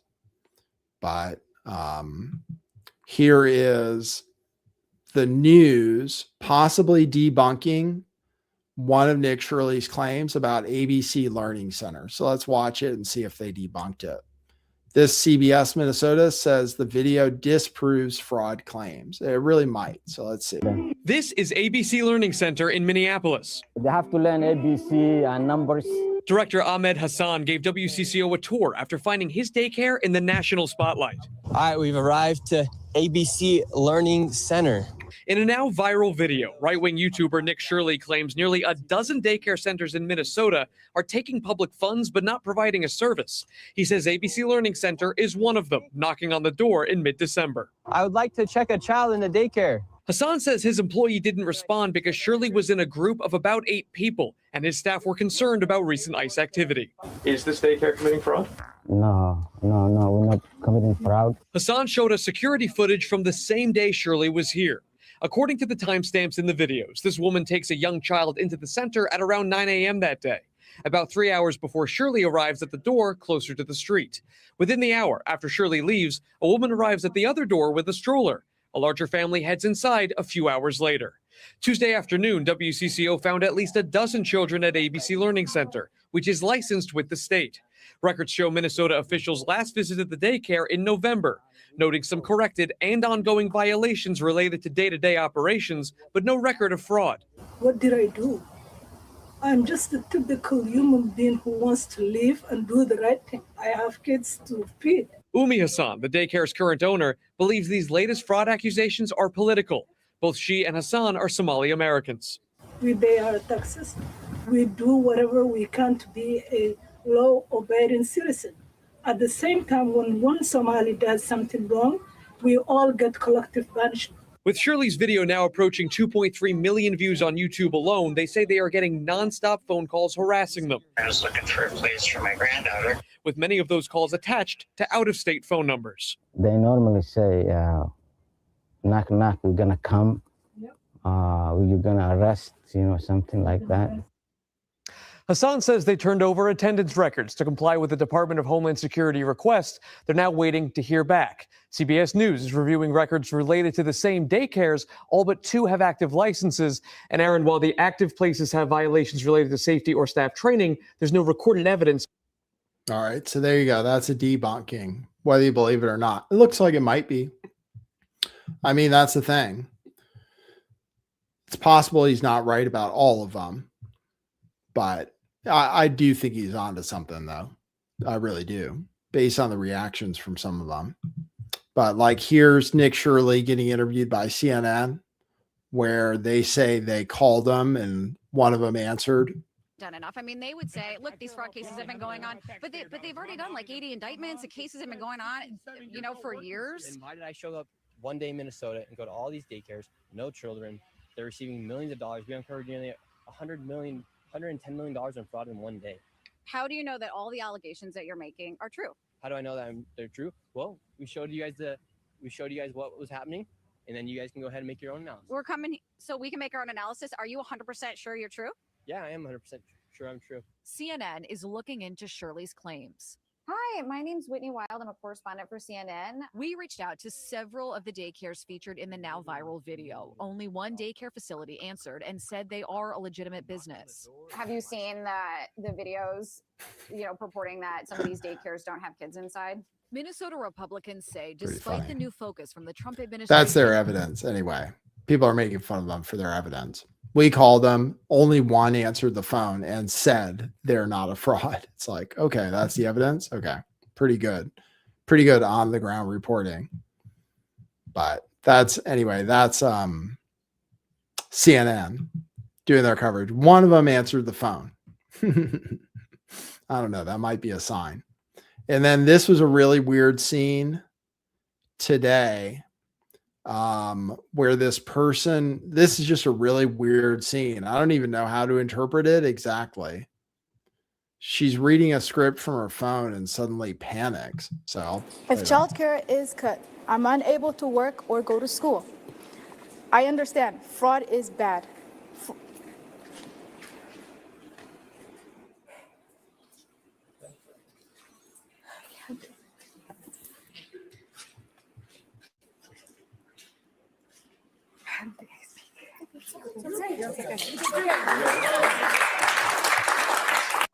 If weird, childcare right? is cut. And then they have all these white women around them supporting them. Fraud is bad. And then she panics for some reason. Don't know. People are interpreting it different ways.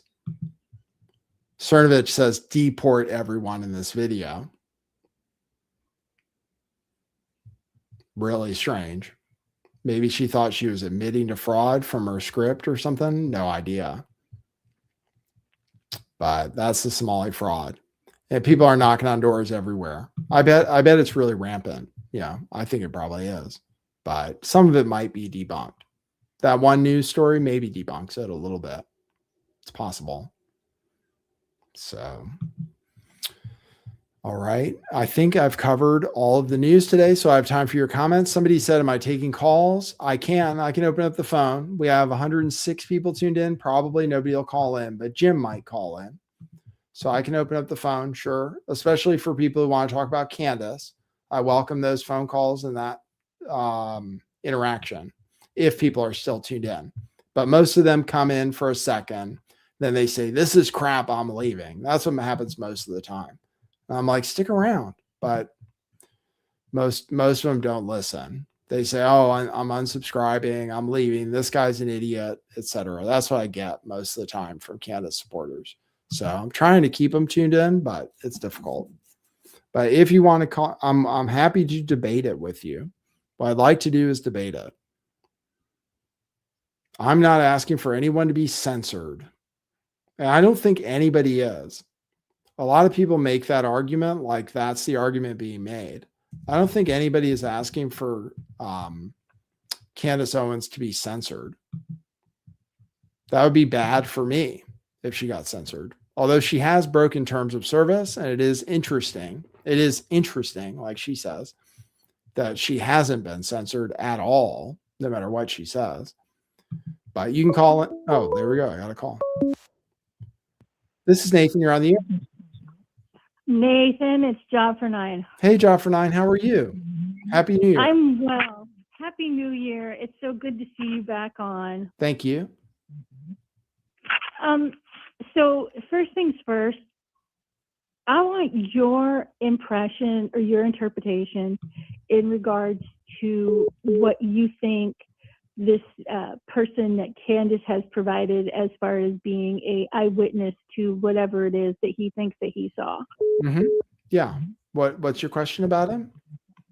Well, what is your interpretation? What's your feeling about it? Well, my feeling right away was he didn't seem very compelling on the show. So I tuned in for the whole show. I tuned in for her whole episode so I can give proper commentary on it. I didn't find him to be a particularly compelling interview. In fact, most people in the chat said they were falling asleep until he made the claims at the very end. I didn't believe him. I thought he probably hadn't been vetted. And then all the information came out about his past, which makes it so that it's the kind of guest I certainly wouldn't have had on if I knew about his past. Even if I just knew about him going on the podcast he went on and telling stories about him being like he was already talking about how there was the whole world was involved in a conspiracy against him, his wives, the judges, and all this stuff. I was like, okay, that doesn't sound very believable. He didn't provide any evidence.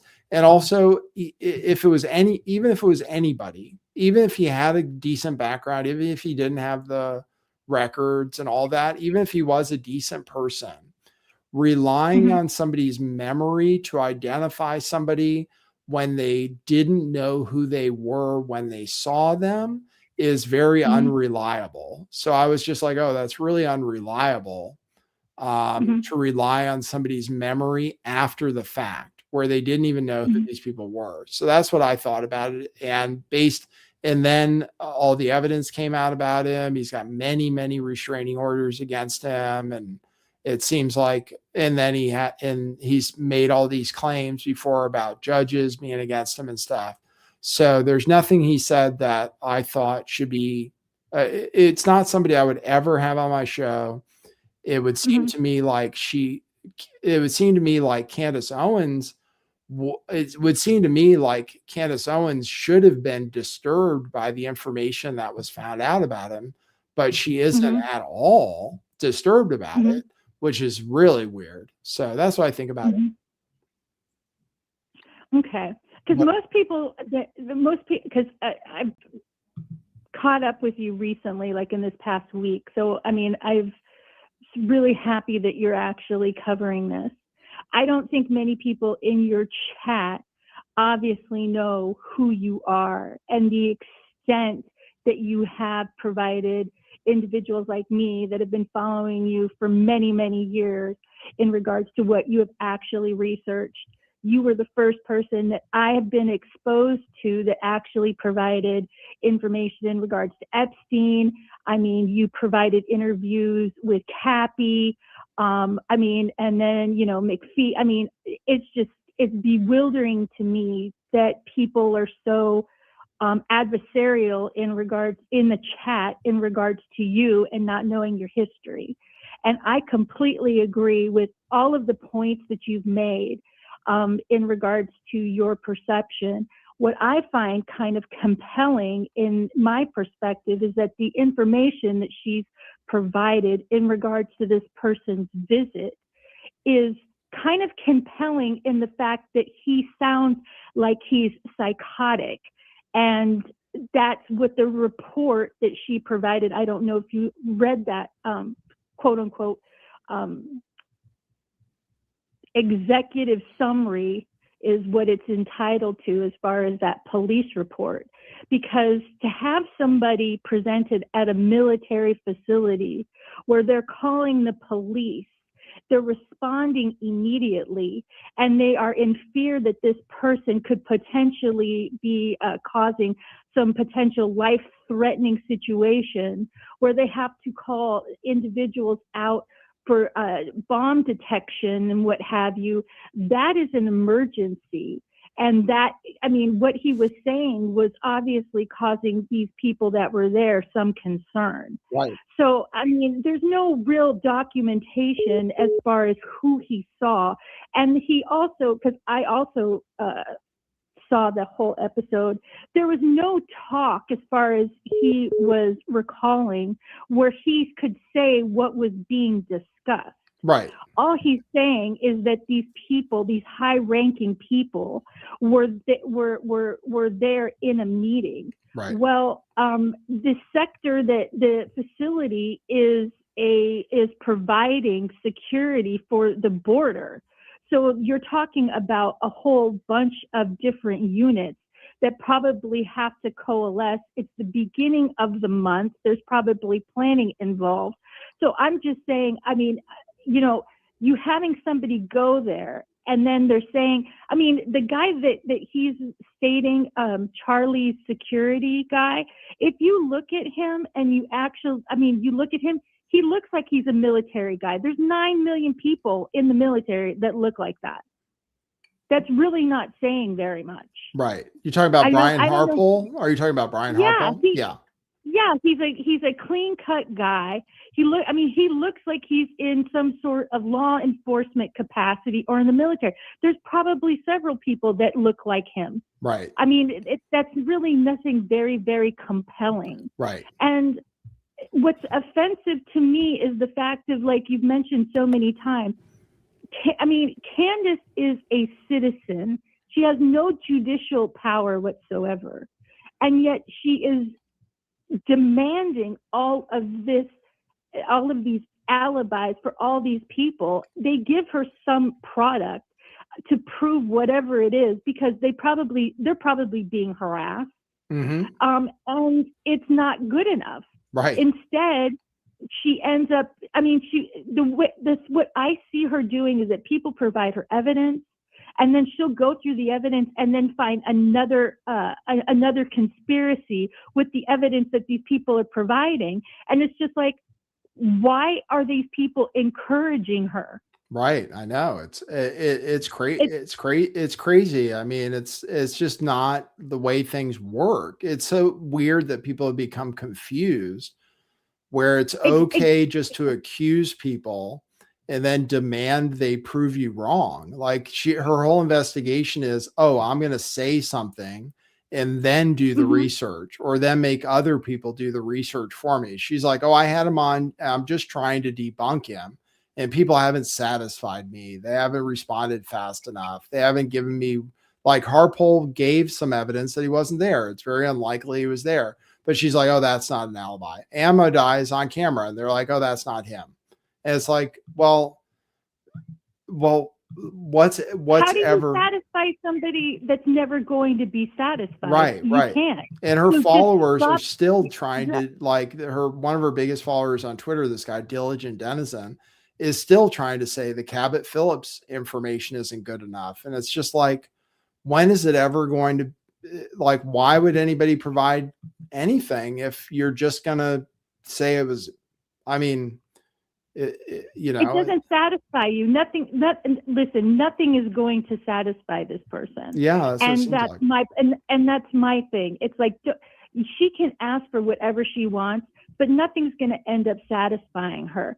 I mean, she ended up when you think about it, you know what's really funny to me, and then I'm assuming that there's other people that want to call, is that this story ended up coming out. She ended up having this story come out right before she ended up meeting with Erica. Mind you, I'm not necessarily, I'm not a big fan of Erica. I think Erica kind of moves extremely weird in my world. But as you've mentioned previously, she's like a beauty pageant queen. So that whole mindset is on another planet for me. I mean, Right. it's terrible that her husband, was assassinated and what have you.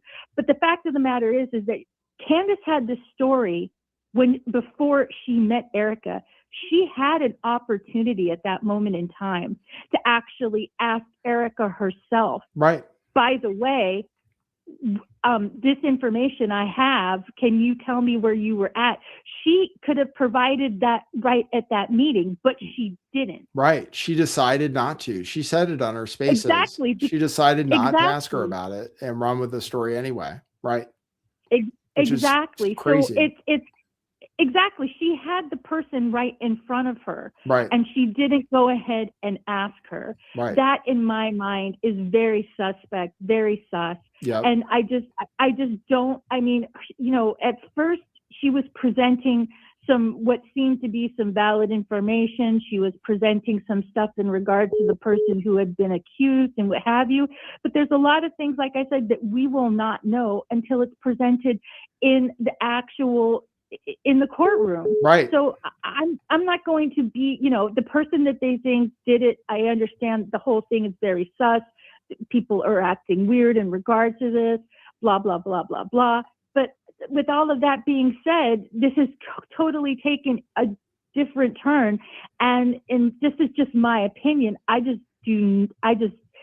seems very vicious. Yeah. And I don't extremely. understand where the viciousness is actually coming from. Yeah. The one person who really hasn't presented an alibi is Candace. Right. Right. Where was she? Right. I mean, it's like the next thing that's going to end up happening. But anyway, Right. I'm going to get off because All I'm right. hoping that there'll be other people. But Yep.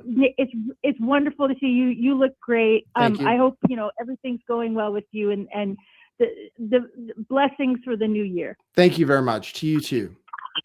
Bye-bye. All right. See ya. Yeah. I'm just curious, like, what is Candace going to do? They say they have video evidence. What is Candace going to say when video evidence is presented of the gay furry, like their state footage that hasn't been released? How is Candace going to go back on and say, oh, hey, you're on the air? Hey, Nathan, happy 3 hours to New Year. I guess 3 hours, I believe, right? For me, it's 6 hours. Oh, that's right. On the East Coast, it's 9, 10, 11, 12. Yeah, 3 hours over here. Anyway, so I was wondering, where did Candace get her start? From I've seen Jews. her around and heard her. I mean, on the television and heard her, but where did She she was get her hired start? by PragerU, the Zionist organization. She was hired by PragerU. She was Okay. liberal at first. She's always been seeking attention, it seems like. She was suing people for being racist when she was younger. She tried to start a doxing website to dox people for being mean online. Then she became based black or something like red pilled black, I believe was her character. She would call herself red pilled black. She And should then be she got red picked up. pilled mulatto. Yeah, right? right. I know. She is such a white girl. And then she got picked up by PragerU, which is a super Zionist organization. They put her on. Then she got picked up by Daily Wire, which is another super Zionist organization. Yep. And then eventually her views changed on Israel. And then she got fired by Daily Wire. So, and she got Of fired course. by she got fired by, and then she worked for TPUSA too. She did Blexit, which apparently didn't amount to recruiting any black people to leave the Democrat Party, but she was doing Blexit for TPUSA. So she worked for TPUSA also. But eventually was let go from there and denounced basically by them. And now she started doing her independent thing after she got fired from Daily Wire and seems to have a vendetta against everybody she ever worked for. So, Yeah, man. I think, like, I've always thought she was, like, physically and her face, she's beautiful. I believe that. Mhm. But I'd pick her over.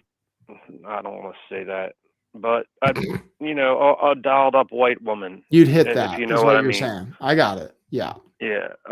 So but I don't like her. I just don't like what she's doing.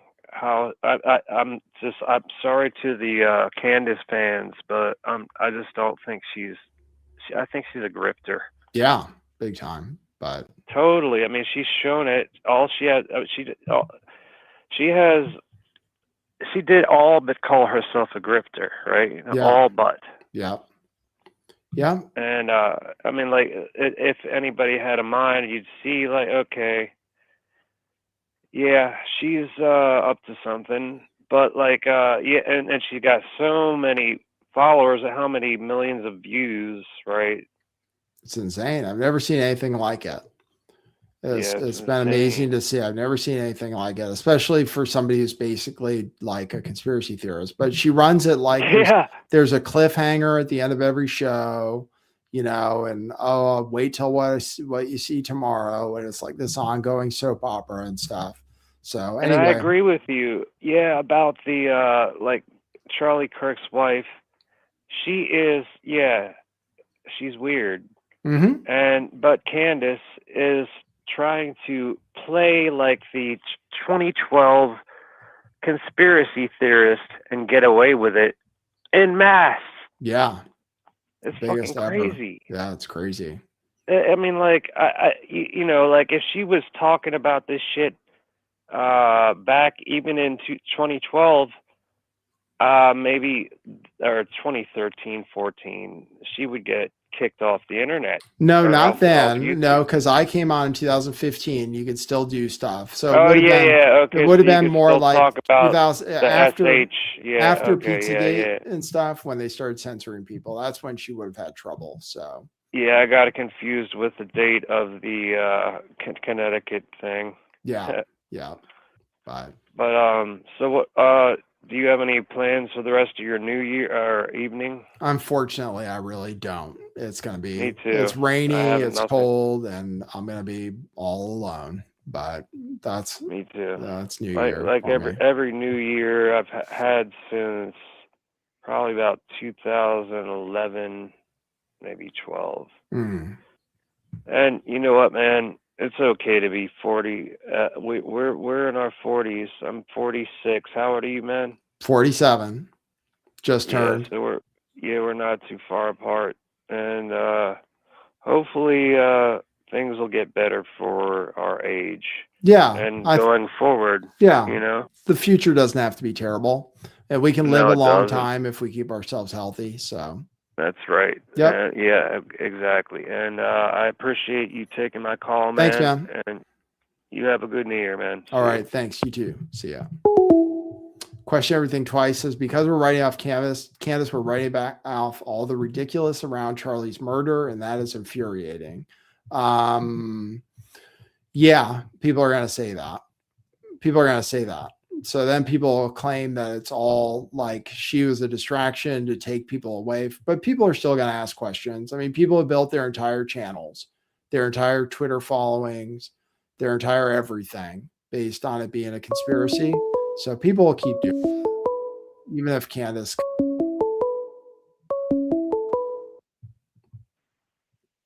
Hey, thanks for calling. You're on the air. Hey, Nathan, it's the Branch. Hey, Branch, what's up? How's it going? Happy that you did a stream today. I'm really impressed with your regularity here lately. I wanted to applaud that. It's like the good old days, man. Yeah, I'm doing a show virtually every day. I take I'm kind of doing it at least 6 days a week, even during the holidays when everybody else is off. But I do it as part of my own therapy and stuff, so it's okay. Yeah, I feel you, man. And you've had some pretty good viewership here lately. I've noticed it's been like spiking, you know. Yeah, we've been doing okay. I mean, let's see what happens when the Candace Owens stuff wears off, because I have been talking about that a lot and people have been tuning in for it. So we'll see. We'll just continue to cover topics that we think are interesting. And but even though I'm losing subscribers, the shows are, people tune in for the shows. So that's good. It's still, we can still say we're growing. So that's good. Yeah, man. So in regards to like the Kirk stuff, I just had one lingering thing I wanted to mention. I know I mentioned other things. But where's the bullet? So if he was indeed shot, I mean, even if he was cremated, what if the weird thing is, at one point, Candace said she confirmed that the bullet did get stopped by his neck. Like, that's what's weird about Candace, is at one point she actually said that she talked to the medical examiner or something and got some information that the bullet was found inside of his neck. I think, let me ask, let's ask. Sure. What's the question I should ask Gemini is like, what is, in regards to the Charlie Kirk investigation, did they find the bullet or fragments and match it to the gun? Let's see.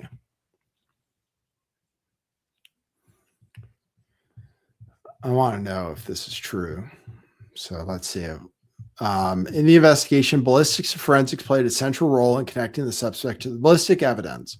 Investigators recovered 4 bullet casings in total, which were directly linked to the suspect. The fired casing, 1 spent casing, was found in the chamber of the rifle, recovered near the scene. Then there were unfired cartridges. There were engravings, the weapon and the match. While standard ballistics, the match were mostly made through DNA, trace points. Mauser was found, DNA was found on the gun, bullet casing, screwdriver was found with DNA. There were palm prints and shoe impressions on the rooftop.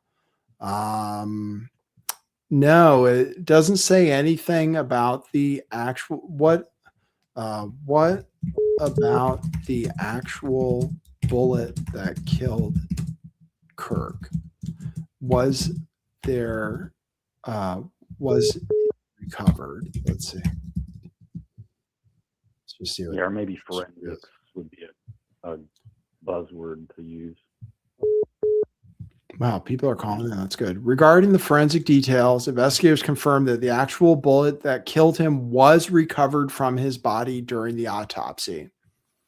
The bullet was found lodged just beneath the skin on the opposite side of the entry point in his neck.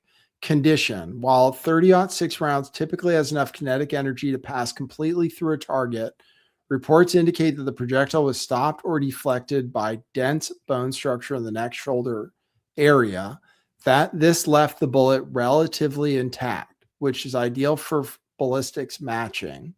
Forensic match. Forensic experts were able to use this recovered bullet to create a ballistic fingerprint. Rifling marks matched. Hold on. The grooves and lands etched into the bullet as it traveled through the Mauser matched the pattern of the specific rifle, it says. So it says they actually found the bullet and matched it. That's what it says. Well, see, I hadn't heard any of that, so it's nice to know that at least there was a round. Because, see, you're still hearing conspiracies about a mic exploding and, yes, you know, all these other things. And so it's nice to know that there was an apparent spent round from a rifle, a Mauser. Okay, so, you know, the 30-06 thing was kind of even being hotly debated. Well, if the round matches the rifle with the spent cartridge, okay, that's now whether or not it was actually him that did it. Okay, that's another, but maybe it was that rifle. So yeah, that's one pretty solid conclusion. But they said there was DNA on the rifle that traced back to him. So DNA from the rifle, palm print on the roof, shoe print on the roof, DNA on the bullets, DNA on the casing. So the court case might actually be, asked me before, you know, like what if the court case found him guilty or whatever? Well, you know, I guess if they have enough evidence, maybe he did, but I still don't think that rules out foul play on the part of like the government, you know, like some shady who knows? I mean, who knows? Yeah. The thing is like for me, the main thing is the text messages that until those are debunked, then he confessed, right? So that's what makes it really difficult to. Well, he confessed allegedly, yeah. Yeah. But So. when I said that before in chat, what I meant was allegedly he had not given a formal confession. But then I think in one of the spaces that we were in recently, I think it said something about his neighbor, the sheriff, escorting them to the, you know, sheriff's department because of him turning himself in, or He something turned like himself in. Yeah, that's what his defense lawyers said in the court documents, is that he turned himself in. So yeah, so that, I guess if that were clarified, because it wasn't like his family kind of pressuring him for his own safety, or, you know, like what was, you know, was it actually his own volition, you know? But then if his texts are true, you know, who knows? Like, I mean, it is hard, even if it's true, it's hard to believe, you know, it really is a strange story. But I do think it was probably instigated in some way, because I think when those things happen organically, it's really wonderful for the shadowy alphabet agencies. But sometimes I think they have to, you know, encourage and nudge it along. And see, the thing is, they have to hit certain numbers too, you know, because they don't get a budget the next year. So they're all the time instigating and causing stuff to happen so that they can come out looking like heroes on the other end of it, which is very narcissistic, you know? Well, yeah, that's what I wonder about all these bomb threats that they supposedly stopped that were going to happen on New Year's Eve. It's like those kind of investigations. I've just seen so many where they're the ones who set the whole thing up, or they provided, like, it'll be like the FBI gave the guy the money. First, the FBI gave the guy money. Then they sold the guy fake weapons with the money they gave him, you know? It's like, well, I mean, okay. Accomplice. Yeah, See? I know. Are they not guilty? You know, it's really, man, I tell you. So anyway, one of the other notes I had here, I wanted to ask about your 2026 investment speculations, like on assets, crypto, meme coins, metals. I am I don't know if I'm going to buy anything else. I have gold mostly, and that's it. Gold and cash. Like basically, I would say like I know it's kind of crazy, but I'm concerned enough that we're going to have a deflationary event of some sort or some kind of crisis that everything will go down, including gold and silver. So, so I don't know. And then crypto, I'm out almost 100%. I have some Bitcoin left, which I think Bitcoin, if you go out 2 or 3 years, might be higher than it is now. But I don't know about, like, I just don't know anymore. It seems like the narrative on crypto is kind of shifted, and I definitely don't believe in anything but Bitcoin, really. As far as so, but I don't know. I'm not buying any crypto anytime soon. I am buying a little silver because I see why there's demand for it. It is scarcer than it should be and still could go up. And even if there's a crisis, they'll pump money in again. So I feel like gold will recover and maybe silver too. So if I was going to say anything, I'd just say gold and silver. But like not where you buy it all at once, but buy a little bit, do like a dollar cost average thing. You know what I mean? Like I think it's still safe to buy silver or gold, and you can buy crypto gold, and just buy a little bit at a time, and just continue to do that. But I think buying anything all at once, thinking that's going to go up, it is something I wouldn't do. So it's like a diversification strategy. No, like a dollar cost average kind of thing. Basically, just like if you have money, like go ahead, you can buy Bitcoin even, but just don't buy a lot of anything. Buy a little bit over time. And that's safe because then you're buying it if it goes up, buying it if it goes down. And then save some money if you have some money for if things actually crash, and then maybe buy some more if things crash, you know. But as for everything is pumped up right now, everything's at the top right now. So it's hard to say like this is the right time to go all in on anything. So but it's not wrong to buy some silver still, but just buy a little bit, you know, at a time, kind of. That's what I would say. Dollar cost average, DCA.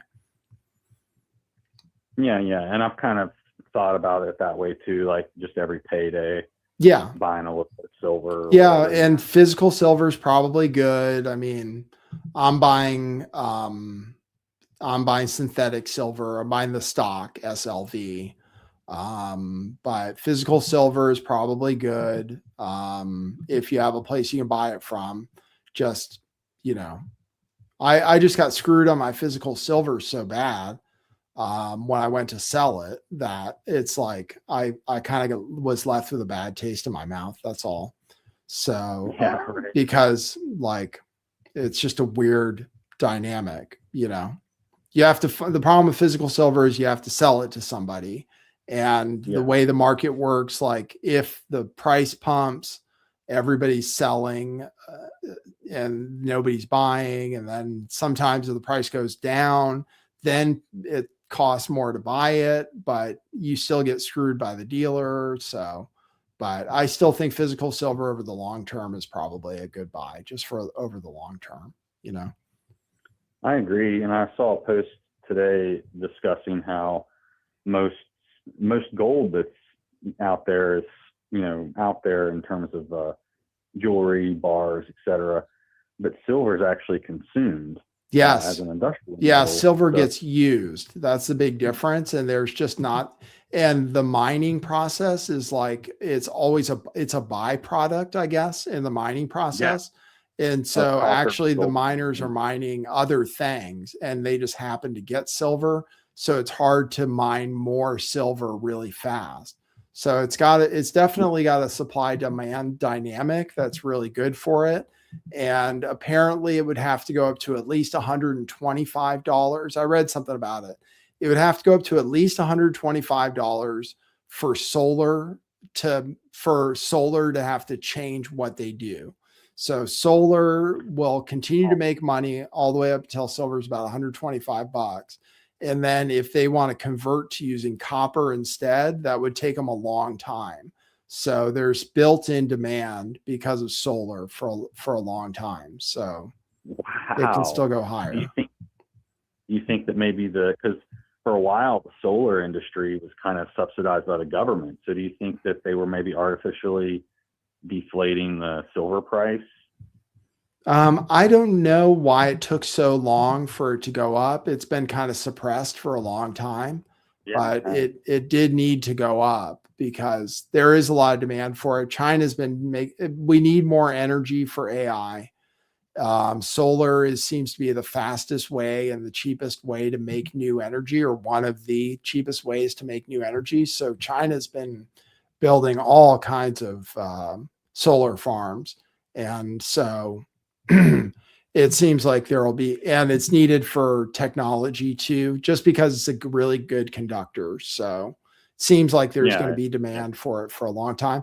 And people are starting to use it for monetary reasons too. Now people are starting to buy it for monetary reasons too, it seems like. So. Yeah, and it's called poor man's gold, Mm-hmm. I guess, But so I heard you mentioned China there briefly. I heard that they've basically cut off all their silver exports. Yeah, they're cutting. Yeah, they don't export much apparently, but they use a lot. But yeah, that's one of the reasons it pumps so much is they cut off their exports starting January 1st. Yeah. Yeah. So I don't imagine that's going to cause the price to go down anytime soon, because that's cutting off a supply, Yeah. Yeah. So it might pump a little bit more. We'll see. I mean, it went way down today. They changed the margin requirements. That's what happened a few times. So it's very volatile right now. It's practically like a meme coin right now. I mean, it was down today it was down. Let's see. Let's go to Kitco. Buy the dip, dude, right? Well, yeah, but it pumped so much. And actually, if you look at the chart of silver over time, is whenever it's pumped, then it dumps. So it's like there's every time in history that the price spiked like this, it always dumps really hard right away. So it's like, it's just something where I'm trying to preserve money as much as possible. Silver was down today, 6%. It looks like it was down 6% today, down to 71.50. That may have been manipulated though in some way, Well, yeah, they changed the margin requirements. So they've changed the margin requirements twice in a week. So Can you explain that a little bit? I'm not. It's how much leverage people can use. It's how much leverage people can use. So they've made it so that you have to put up more cash so that you can have less leverage. So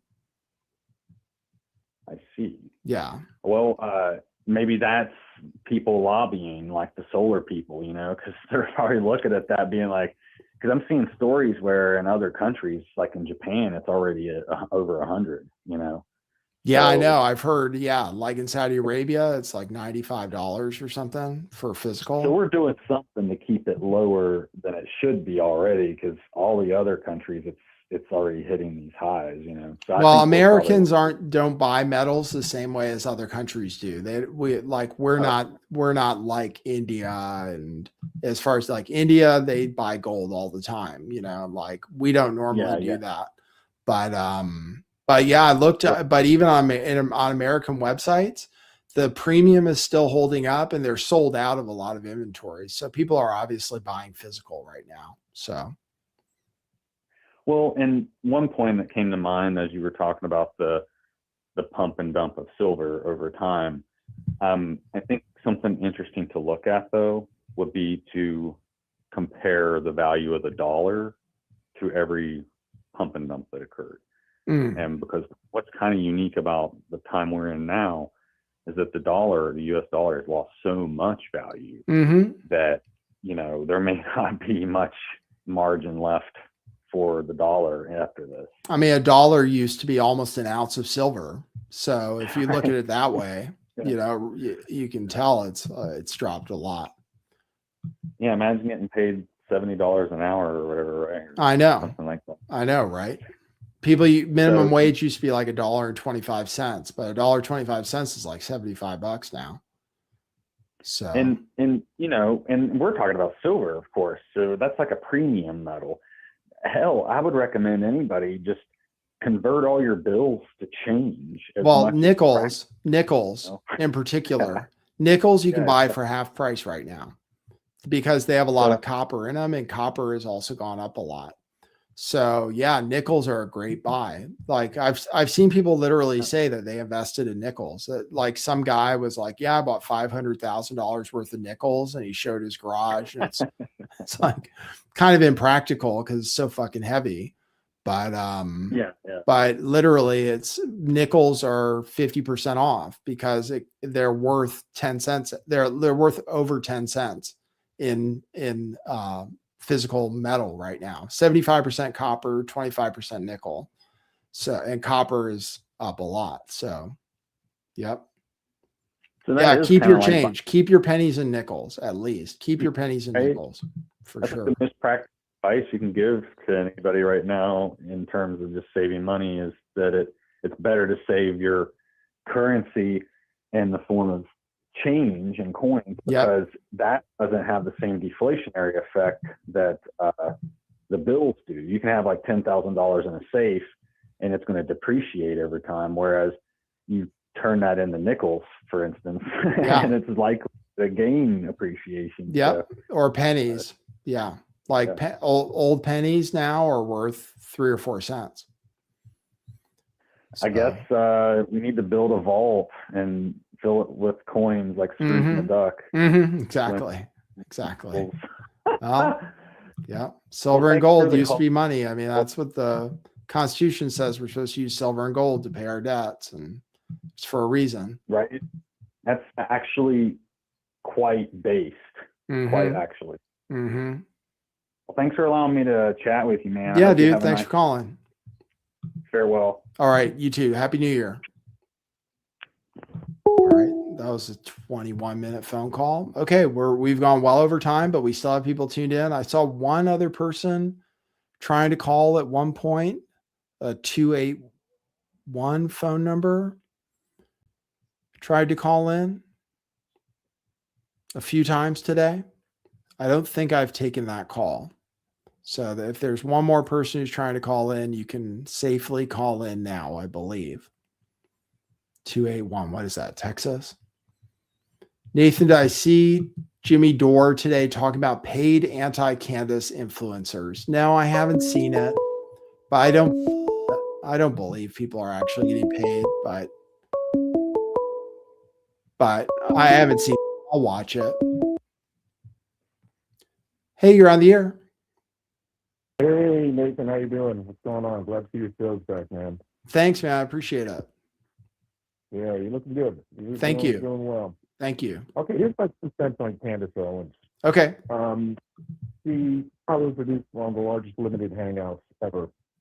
One of the largest limited hangouts ever. Yeah. Some people are going to accuse her of that at this point, right? Yeah, and she, listen, I can't say how much BS, why she would cache all her, she had some credibility before, she has no credibility now. Yeah, right. After, you mean because of Mitch Snow, basically? Even before that, I mean, okay, you're making allegations about the French president, whether they are true or not. What kind of trouble is that going to get you into? Right. That you can't book I bet you can't book a trip to Paris. Right. You know, right. Why did she go down the rabbit hole? That's the question. I don't know. Do you think she's mentally ill? I mean, I don't know. Like, who put her on that track? I mean, Candace used to be very erudite, articulate, concise, made good points.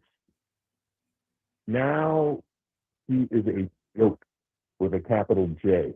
Mm-hmm. To me, the story of Candace Owens is her ability to rule whatever rep she had in terms of credible journalism. Yeah, I mean I don't that's think what's done for me, certainly. And sorry about the connection, people. I can kind of understand him. You have a really bad connection, so Oh, I'm sorry. I'll stay put. I was walking around in my office. okay, it's a little bit better Okay, now. But yeah, okay, you it's said better. she's ruined her reputation, like where she had a Yeah, decent reputation before. Yeah, I mean, some of the yeah. claims are so Not a insane. great The reputation. assassination claim, right away, I was Right. like, wow, like what the fuck is that? And then she hasn't followed up on it. She doesn't seem No, that concerned about her life. So, and also I do think a fair degree of narcissism plays into it. I think she's very narcissistic. it To seems be like honest with it. She thinks she deserves, you. like, she thinks everybody needs to answer to her and her Yeah. Right. demands. Exactly. Yeah. But my question is, I consider her relatively intelligent. Why would you do that? Why would you cachet all the finer qualities of your, online viewership and she has no credibility right now? I don't even think she knows that. I don't think she knows it either, because she has so many people that support her Right. still. She doesn't realize it, but she won't realize it until she's back on the air on YouTube and her views start to actually go down, which I think eventually they will. And then she might realize it, but she has learned from the algorithm that what the crazier shit she says, the more views she gets. I mean, that's all she's learned so far. So I would still kind of blame the Yeah, algorithm. It's maybe like that's she's been rewarded for it so far 100%. For she hasn't had to pay the price. She has her advertisers still, all of them. She's still getting money from YouTube. She still gets tons of super chats. She still and gets that tons of praise. who's steering her in this direction? Okay. Well, I would say Who- maybe the algorithm is to some extent. Yeah. But it could be something else too. But otherwise, it could be like, if I had to, like, to me, it seems like she's motivated by like hatred and jealousy. Like, to me, it seems like she's jealous of, though. like, she seems like she's jealous of Erica, basically. I would say that in terms of the limelight, I think she's an attention whore. Yeah. That's for sure. But there comes a point where you reach a natural limit, and everybody knows what you're trying to do. And I'm saying, are you that unaware? Is your self-awareness? Are you that blind to how you come across? Right. Well, I think she's still in an echo chamber. She still sees all the people that support her. And so far, the light hasn't gone on yet. So she doesn't seem to have much self-awareness or Personally, I thought she was somebody who had some credibility. I thought she was well-spoken, actually physically attractive. She's a very good-looking black woman. Mm-hmm. And I thought that maybe on some level she might end up in a more, how should I say, mainstream media type of role. Mm-hmm. Okay? Mm-hmm. But that ain't going to happen anymore. I don't think so. No. And actually, like, I don't know if that, it seems like she and Tucker are proving that it's not worth it to be a mainstream media. And that's not what you want to chase after anymore. And because of that, you're allowed to be more outrageous, because being more outrageous. Tucker's not outrageous. Tucker tries to be factual and fact-based. Yeah. And he has and same with Sean Ryan. I put Sean Ryan in there. I mean, I take a lot of balls to interview Hunter Biden. Mm-hmm. Good interview. Yep. A lot of wild stuff. Okay. You almost come around sympathetic to Hunter, Mm-hmm. if that could happen. Right. And he had Gavin Newsom on there. Okay. That's like, you don't see Sean Ryan making outrageous claims, or Tucker Carlson doing that. Okay. Or speaking out of their ass. Right. Okay. Right. You don't. Yeah. Yeah, I don't. I just think she hasn't had to pay the price yet, and she's maybe surrounded herself and she seems to affiliate herself with people who just agree with her. And there are so many people now who have built careers off of basically just parroting whatever she says, that, and she seems to respond. She just says, this is what the public wants. She says this all the time. The public demands, the public demands. And it's like, she sees people on TikTok who hate Erica Kirk, and she sees people in her comments. She's going by the ethos that the mad raving mass of the mob wants raw meat. Yeah. Raw bloody. Yep. And there's some truth in that, but hey, we're not in Jacobin controlled French Revolution time right now. Right. It's like, Candace, get a grip. Mm-hmm. People are not that stupid, and they realize what sensationalism is versus what factual reporting is. Right.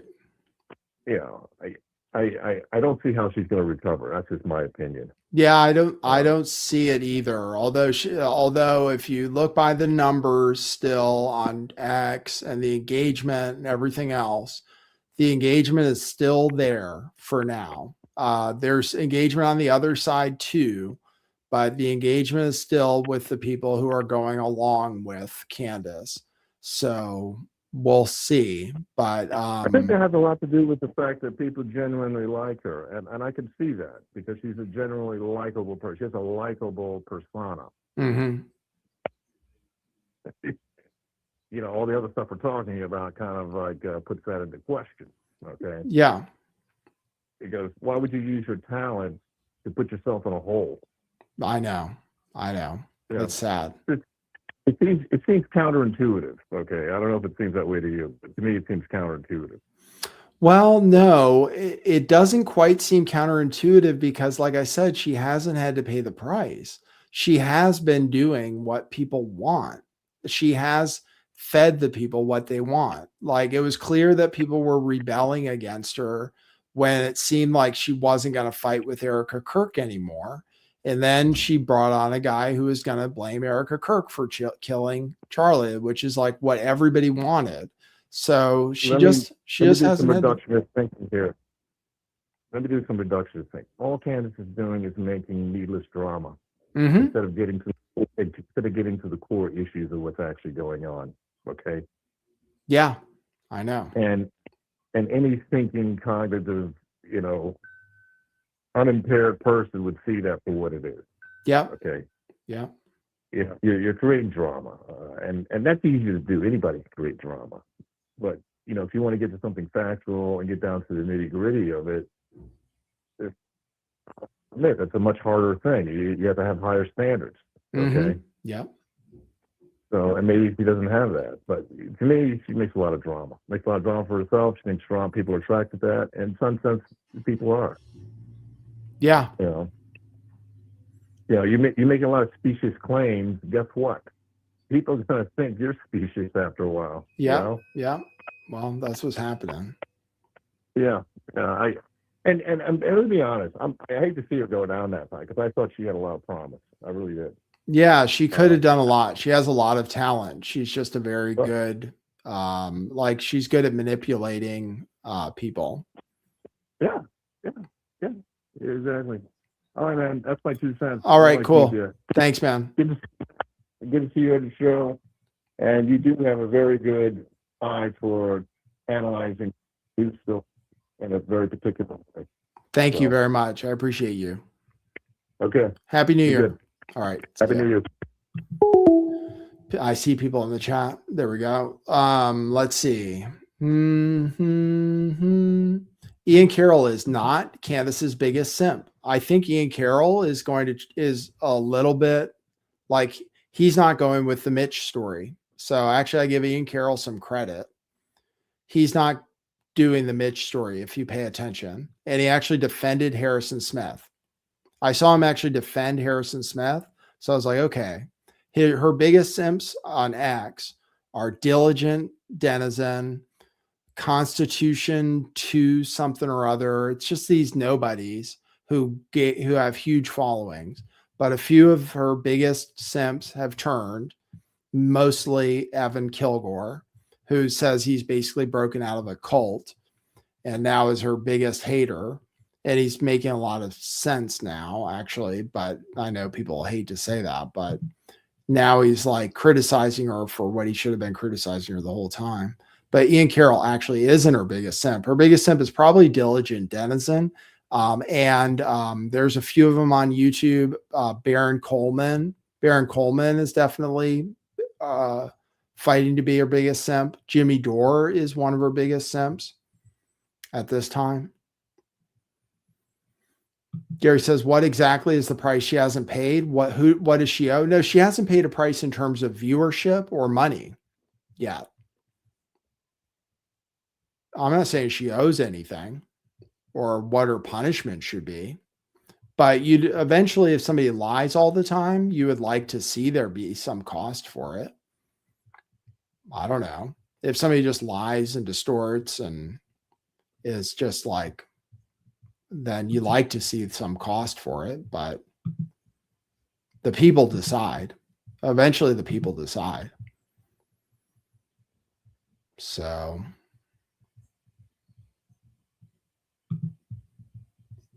Penelope, I mean, Diligent, these people are just morons. The other one. No, the other one, what's his name? Who's in a trailer? He's actually even bigger. He's an actually even bigger simp. Is it Matt something or other? I mean, those people are all going to get attacked too. But what is his name? Matt something? She had them all on her show. Now Lionel, for some reason, jumped on the bandwagon at the last minute, right as the ship is sinking. He's become a huge simp, but she's got a few big accounts on X. Diligent, I was listening to his Twitter Spaces before this show.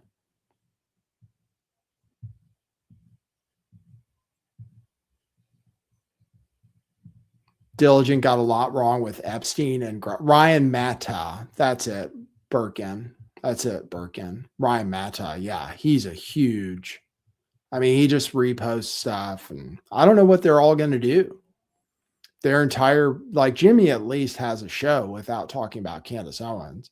Jimmy doesn't rely on Candace Owens, but Baron Coleman, don't know what he's going to talk about from what I can tell from his show. He had subscribers before he started doing Candace every day, but I don't know what he's going to do.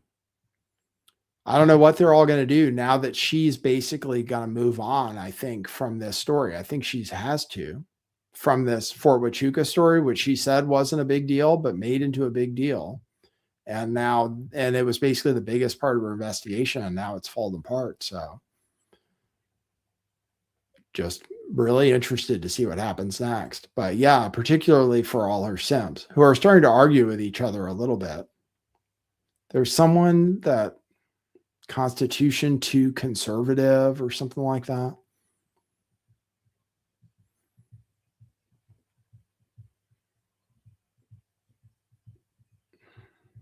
All right. I think we're good.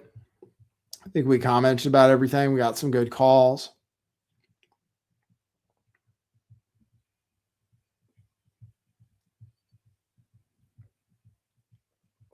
Candace will keep talking about the Charlie Kirk assassination. Well, we'll see. I really don't know if she can after this. It's going to be hard to just keep doing the Charlie Kirk investigation when it keeps going nowhere. And then the case is going to happen now. So if it just keeps going nowhere, I mean, how long can she milk it? Especially when this last thing was such an epic fail. I don't know where she's going to go next. She has to get another tip. I mean, she was praying for a tip when Mitch contacted her. She was already running out of gas, I guess, because she had to pray for somebody to give her a tip. So I don't know where she's going to go next, because what is she going to find? I don't know. It was Israel. It was Egyptian planes. Then it was Erica. Then it was TPUSA. But I don't know how much gas is left in the tank.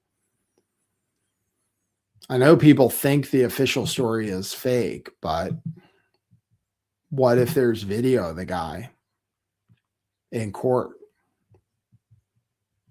What if there is? What if there is?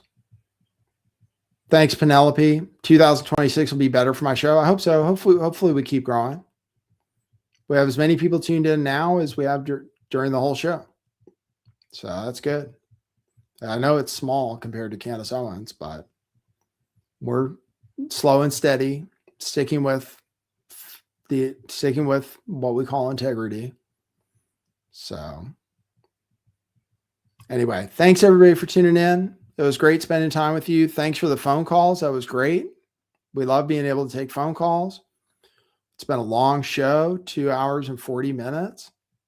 So that's good. Thanks everybody for hanging in the whole time, and good spending time with you on your New Year's Eve, especially if you didn't have anything to do like me. So I appreciate it. It's good to spend time with you guys. I would hang out forever if you guys still had any phone calls and stuff for me. So I think we're all out of gas though. Remember to buy us coffees. I'll check coffees right now. Go to buymeacoffee.com/lifttheveil to leave New Year's tips and messages. I'm checking the coffees right now to see if there's any messages. And we got no coffees today. So we are not getting paid to attack Candace Owens. See, I have proof. So no coffees today, but you can give them anytime. Buymeacoffee.com/lifttheveil. Remember to buy our t-shirts, $10 and $5. Excellent, outstanding. They're not cheap t-shirts. They're just on sale. That's all. We're just going out of business. That's all. So they're really nice t-shirts that you can buy for a third of the price, $10 and $5 or even less at truthclothing.io. Also, I have Cash App at $LTV411. And I think I have Zelle too at LTV411. I think I just set that up with Zelle. So I think you can find me at LTV411. So I think even without doxing myself, you can send me Zelle too. Some people send me Cash App. It's a $LTV411 for that. So, which is even better than coffee. So good. Do I have any resolutions? I don't really make New Year's resolutions because I'm always trying to do the best I can every day. So I don't really believe in like making resolutions every year. I'm always trying to do my best, which is not perfect, you know? But no, I don't have any resolutions. Just want to try to keep living, not be suicidal, and keep doing my show. And hopefully, you know, get some coffees here and there and stuff. But no real resolutions. Just want to keep living and keep being okay with being alive for one day at a time, like you said. So that's how I'm living. So anyway, thanks for tuning in, people. And someone says, I'm obviously feeling better. I didn't want to do my show for most of the year. And I was suicidal for